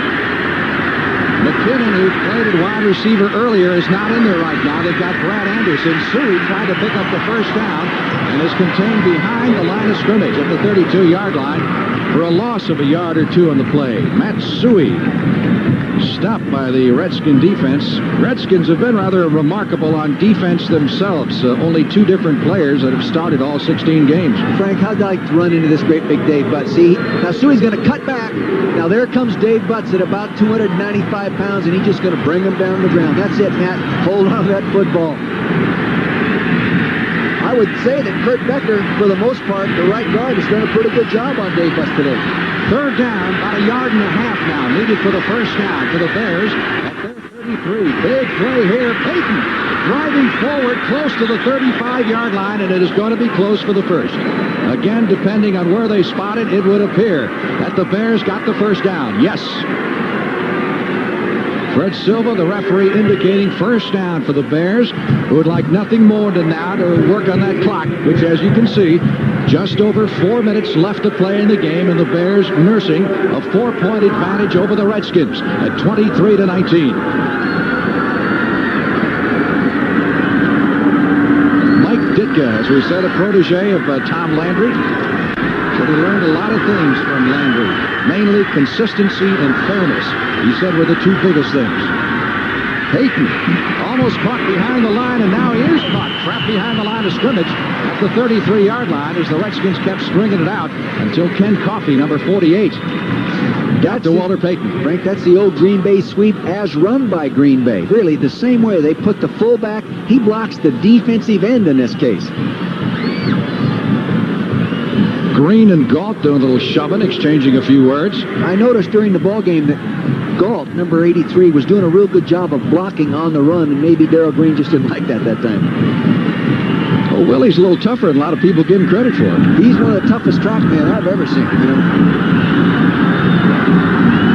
Second down, 12 for the Bears at their 33-yard line. Payton, 21 carries, 94 yards. Fuller throwing. Shoestring catch made over at the far sideline, but not much picked up on that particular play as the reception goes to McKinnon, who's back in there. The fourth quarter really hasn't been a big quarter for the Bears, but they're turning that around right now. There are the stats, and you can see that they are really in a hole compared to the Redskins in fourth quarter scoring. They're minus 24 points, where the Redskins are minus 25. And early in the game, I made a mistake and I said minus 77. That's where they are really for the game. They've given up 77 more points defensively than they have scored. Timeout, 2 minutes, 54 seconds left to play in the game. And the Bears leading the Redskins 23-19. I imagine you're looking forward to that trip west. I might even take a little drive right across that Golden Gate. Head up to the Napa Valley. If you were Bill Walsh, and you know Bill as well as most people, I know he's a good friend, you've coached with him and all, who would you rather play, the Bears or the Redskins? Who would I rather play if I were Bill Walsh? I'll tell you, I can't answer that. You know, I would say I'd rather play the Bears. Really, because again, Theismann is the kind of guy, you know, he can beat you by himself, you know, and I'm not so sure. And Fuller's doing a great job today that he could do it 2 weeks in a row. Well, we're expecting to get Bill Walsh with us live on the post-game show, so maybe he can answer that question for you. Probably better than I did. You had me backpedaling there, I'll tell you. Third down at 7. Big play again for the Bears in this drive. They're at their 37-yard line. Fuller looking downfield, intended for Moorhead, the tight end, and out of the reach at the 45-yard line. And the Bears will have to give the football back and put the onus directly on the Redskins' highly touted offense and the Bears' number 1 ranked defense. Ditka with an affectionate hug there for his quarterback, Fuller, considering he's missed the time he has with the shoulder separation. He's done a remarkable job. There's a time to be at your best, Frank, and if you are truly the best defense in football, it's now time to prove it. See if Finzer come up with a big kick this time. High and a little bit short. But it takes a fair hop inside the 25 and will be down at the 19-yard line. So Joe Theismann will come on the field 81 yards away from putting the Redskins ahead. And keep in mind, field goal won't help them. They need a touchdown to move on in the playoffs. 2 minutes, 40 seconds left to play in the game. 44 on the punt, nothing on the return. You know, as effective as the blitz and dogs have been on those early downs, I think for the Bears, I wouldn't be conservative. I'd just keep going after them. Heck with it. You know, we talked earlier about playoff experience. This is where it should come in handy for the Redskins. If it doesn't come in handy now, it's not going to come in handy, Frank. Theismann, 21 out of 37, 289 yards. First and 10 Redskins at their 18. Big rush, hit by Dent as he delivers the football, and Bell had a certain interception and couldn't hang on to it. Todd Bell, the safety, had running room in front. And Dent put the big rush on Theismann, and a lot came off of that pass. And the Bears bench is getting a little bit nervous right now. You saw Mitch Crank, the young tight end, number 89. Take a look at Dent, number 89 there, coming around the outside. 99, rather, Hampton, 95. Dent coming all the way around the outside of big Jacoby, and he has trouble. Joe has a little trouble. Now he has the ball all locked up there for the interception, and he drops it. Gosh, if there's a time to catch it, Mr. Bell, that's the time. Second and 10, Redskins at their 18. Each team has one timeout left. Again, pressure on Theismann. He's flushed out of the pocket and caught from behind at the 15-yard line, and again it was Dent, the second-year man from Tennessee State, who set all the school records there, broke the record set by Claude Humphrey and by Ed Too Tall Jones, and is the premier sack man in the NFC this year. Here we go. Now, that sack was actually caused by the coverage taking away the pattern downfield. He gets back there. You'll see Hampton inside being worked on by Rush Graham, 68. Now, you see Dent coming around 95 right there. He flushes him right up there and gets him from the backside. I really give credit to the coverage downfield on that one. And he's working against a Pro Bowler in Joe Jacoby, the 300-pounder. Dent has 3 sacks. Redskins have a 3rd and 13 coming up at their 15-yard line. Sideline throw will get him back to the line of scrimmage, and that's about it. I don't know why you'd throw it short, Joe. Dave Durson, number 22 on the tackle, Art Monk on the reception, and that will run the clock down to the 2-minute warning. 2 minutes left to play in the game. The Bears leading the Redskins 23-19. We'll be right back. Giving that extra effort makes winners Be All You Can Be, sponsored by the U.S. Army. With his natural speed and grace, few doubted that Eric Dickerson would succeed in the NFL. But the Ram running back complements his considerable talent with second effort, making him as hard to bring down as he is to run down. And by utilizing all his talents, Eric Dickerson in just his second year has shattered O.J. Simpson's single-season rushing record, proving that he consistently is the best he can be. It is 4th down and perhaps the last stand for the Washington Redskins in the 1984 NFL playoffs. Now what do you do, Frank, if you're calling the defense? Do you go ahead and run blitzes, or do you drop off and cover? We'll find out momentarily. Joe Theismann going against the number 1 defense in the NFL. 4th and 10. Redskins on their own 18. They need a touchdown. They go down the far sideline. Overthrown for Muhammad. And the Bears will take over at the Washington 18-yard line. They need only now to run out the remaining 1 minute and 54 seconds. And the Redskins have only one timeout left. And the Bears doing a little bit of celebrating over on the far side. It goes back again, Frank, to giving credit to those defensive coaches, the Chicago Bears and their players. They've done a great job, a super job, keep pressure, and you cannot win if you're going to get sacked a number of times. It really is tough, unless you turn around and sack their quarterback. And offensively, Fuller has done an amazing job. 9 out of 15, 211 yards. The big one for 75 yards to Galt in the first half. And Payton has rushed for 94 yards and 21 carries. First and 10 Bears at the Redskin 18-yard line. They have silenced this crowd as Suey takes the handoff and carries to the 15. Redskins have been sacked 7 times, Frank. How many times did they get after the Bears? 5 times. 5 times. sacks on Fuller as the Redskins called timeout with 1:47 to go. And the Chicago Bears look like they're heading to San Francisco, and the Redskin fans are heading for the exits. That was the Redskins' last time out. Coming up, the NFL postgame show. Brent, Irv, and Jimmy the Greek will all be on hand. And I guess we can pretty well say right now that it'll be the Chicago Bears of Mike Ditka against the San Francisco 49ers in the NFC Championship game. That's a look at the Washington bench and Art Monk, who's had a great day just staring ahead into nothingness. Nothing to compare with this feeling. They haven't had to experience that feeling in recent years, other than the Super Bowl and getting beaten in the Super Bowl. But there's always been a team on the other side experiencing that. Now they know what it feels like. 2nd and 7. Peyton back to the line of scrimmage. We're going to go into the Bears locker room after the game. We'll talk to Mike Ditka and some of his victorious team. There he is. How about that? First time that the Redskins have lost a playoff game at home in 44 years, and the first time that the Bears have won a playoff game since 1963. Joe Theismann looking on as the final 1 minute and 15 seconds of his year winds down, but it's been a good year for him. It's been a very good year for him. It really has. A lot of people will probably blame him and all that kind of stuff because they didn't win today, because the quarterback takes the blame more often than not. But I don't think he's responsible for the victory. Fuller handing off to Peyton, who will carry it down to the 12-yard line. That'll set up 4th down. And 5 needed for the first down, but no way the Redskins can stop the clock.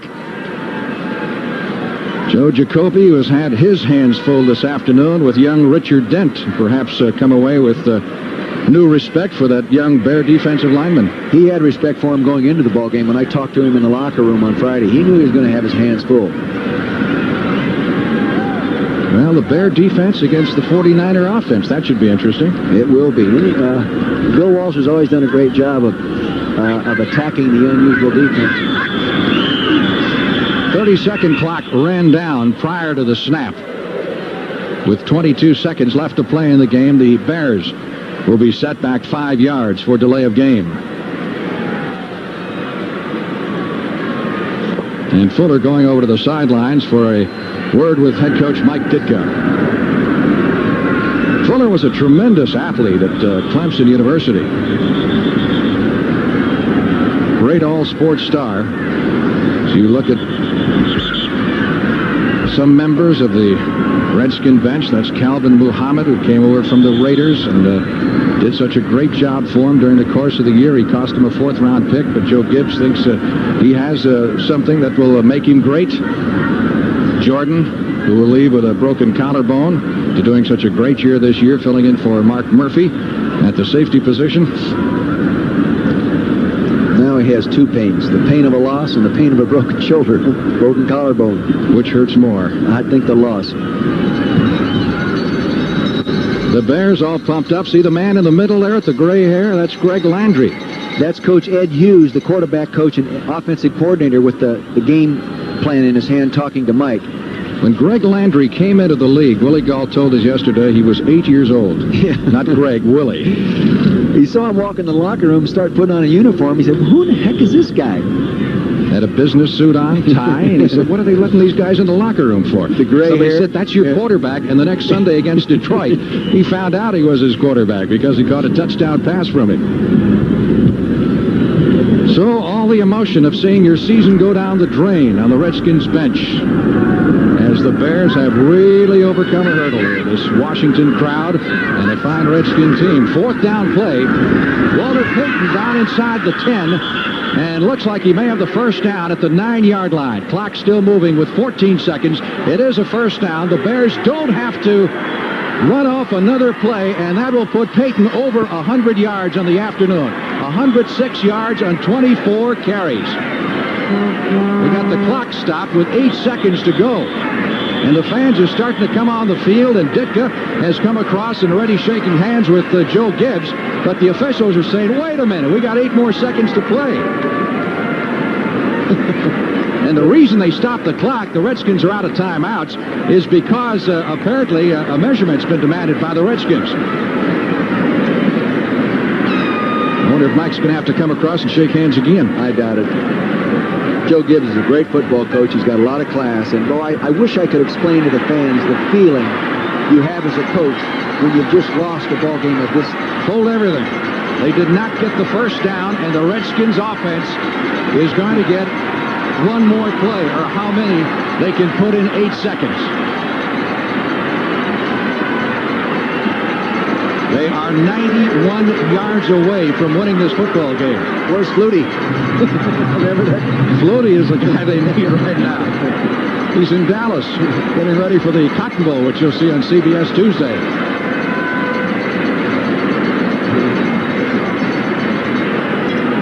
Have to wait on Tuesday to see Mr. Flutie in action. I think the Bears will have a few players deep. I think they'll have a couple guys. I know this, they won't run a safety blitz.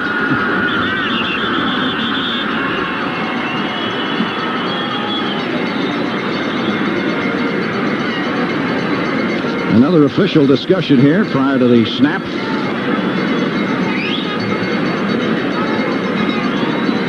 Nothing to do here but the old Hail Mary. Hope they bat it around a while. Maybe you get a pass interference call at midfield, and maybe get another shot at it.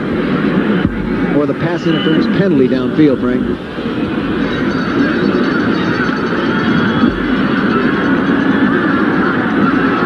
Bears have got 3 men deep standing on the 40-yard line. In fact, they're backing them up to midfield. 8 seconds to go. There's the Hail Mary. Ball is jarred loose. Still 1 second left on the clock. So they'll get another pop at it.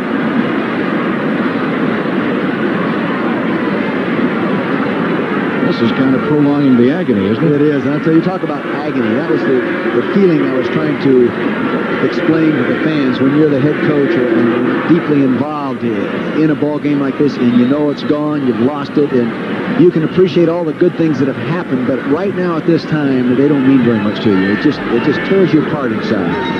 Stay tuned. Lots more to come at our post-game show. We'll hear from Bill Walsh of San Francisco. We'll go in the Bears locker room, talk to a lot of happy Bears, including Mike Ditka, and maybe have a couple of surprises. 2nd and 10. Time is gone. Intercepted on the last play of the game. The interception pulled down by Mike Richardson. It has ended. The Bears are on their way to San Francisco for the NFC Championship game next Sunday afternoon against the 49ers. 23-19.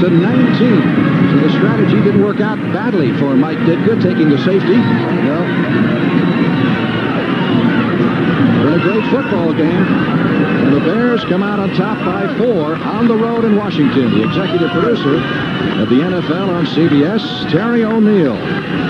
Our senior producer, Charles H. Milton III. Our producer in Washington today, Bob Stenner. And our director, Robert Fishman. Outstanding job by all of these gentlemen responsible for providing the pictures.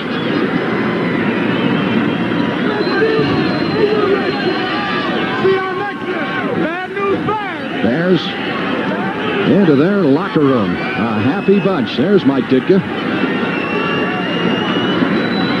Followed by a platoon of cameramen. 81, there's Jay Saldi, the former Dallas Cowboy. Must be strange for him being in the championship game with the Bears. They're excited. You know, I think this is probably good for football to see other teams go ahead and advance into championship games. But boy, when you're the Washington, it doesn't. It's not. You know, it's not that way at all. Great job.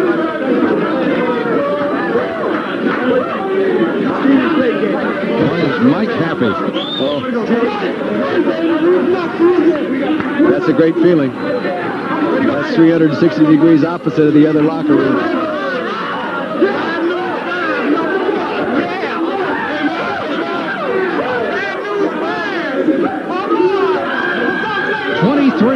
The Chicago Bears beat the Washington Redskins. This has been a presentation of CBS Sports.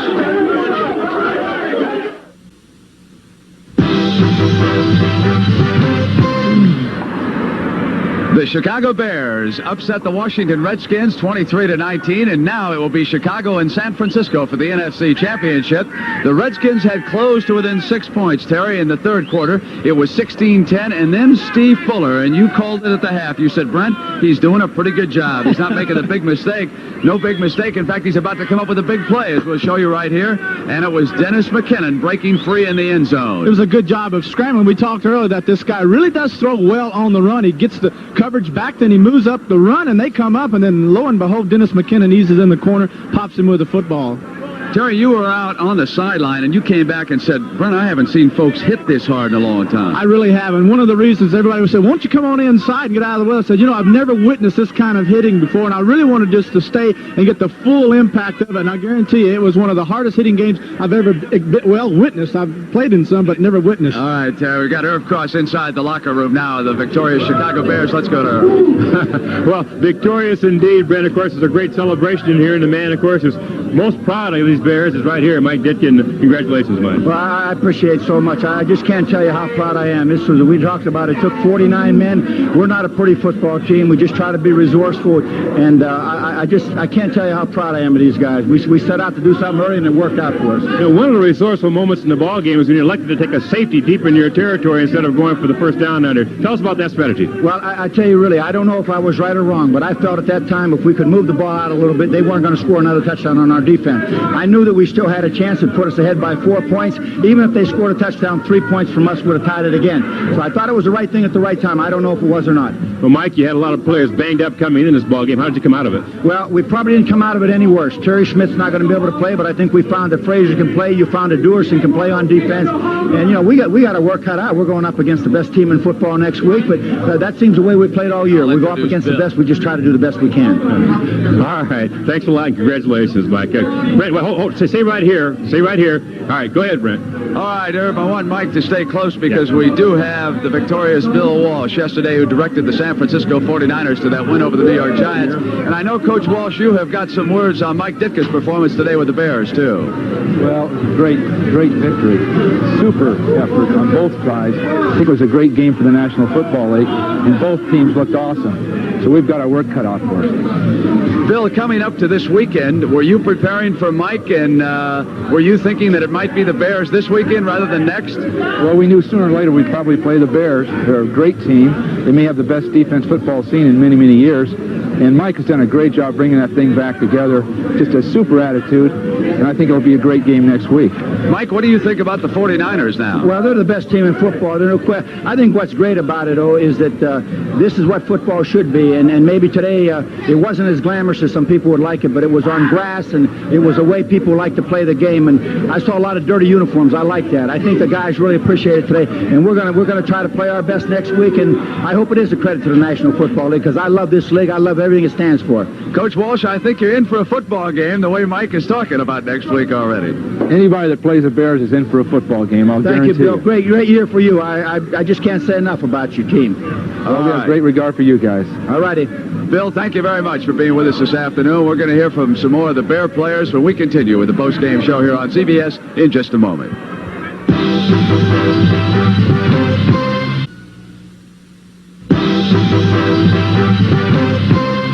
Well, Terry, you had some thoughts about next week's NFC Championship game. Well, I think one of the things that is going to make it such a great game is that you're going to match the NFC's top offense with one of the great quarterbacks in Montana versus the blitzing Bear defense, the greatest defense in the National Football Conference. It's a true confrontation in what championship games are made of. All right, we want to hear what Jimmy the Greek has got to say about it. He is upstairs right now with Frank Lieber and Dick Vermeil, so let's go up to Frank. This was the man that before the season gave you the Bears in San Francisco in the championship game, right? And here they are. You're right, but you waffled a little bit before the ball game today. I did, because of Theismann over Fuller. Had it been McMahon, there wouldn't have been any doubt in my mind about it. I'm ashamed of myself for dogging it, really. All right, let's look ahead to next week. Who do you like? The 49ers will have to be a favorite, approximately about 10 points. And there's no question about it. They're the better team. They've got a better quarterback once again, Montana, and they'll put some points on the board where the Redskins didn't do so well. How about a word on Pittsburgh and Denver, which is just about to get You've got to take Elway because he's evasive. He's now a quarterback who's experienced, and he'll be the difference.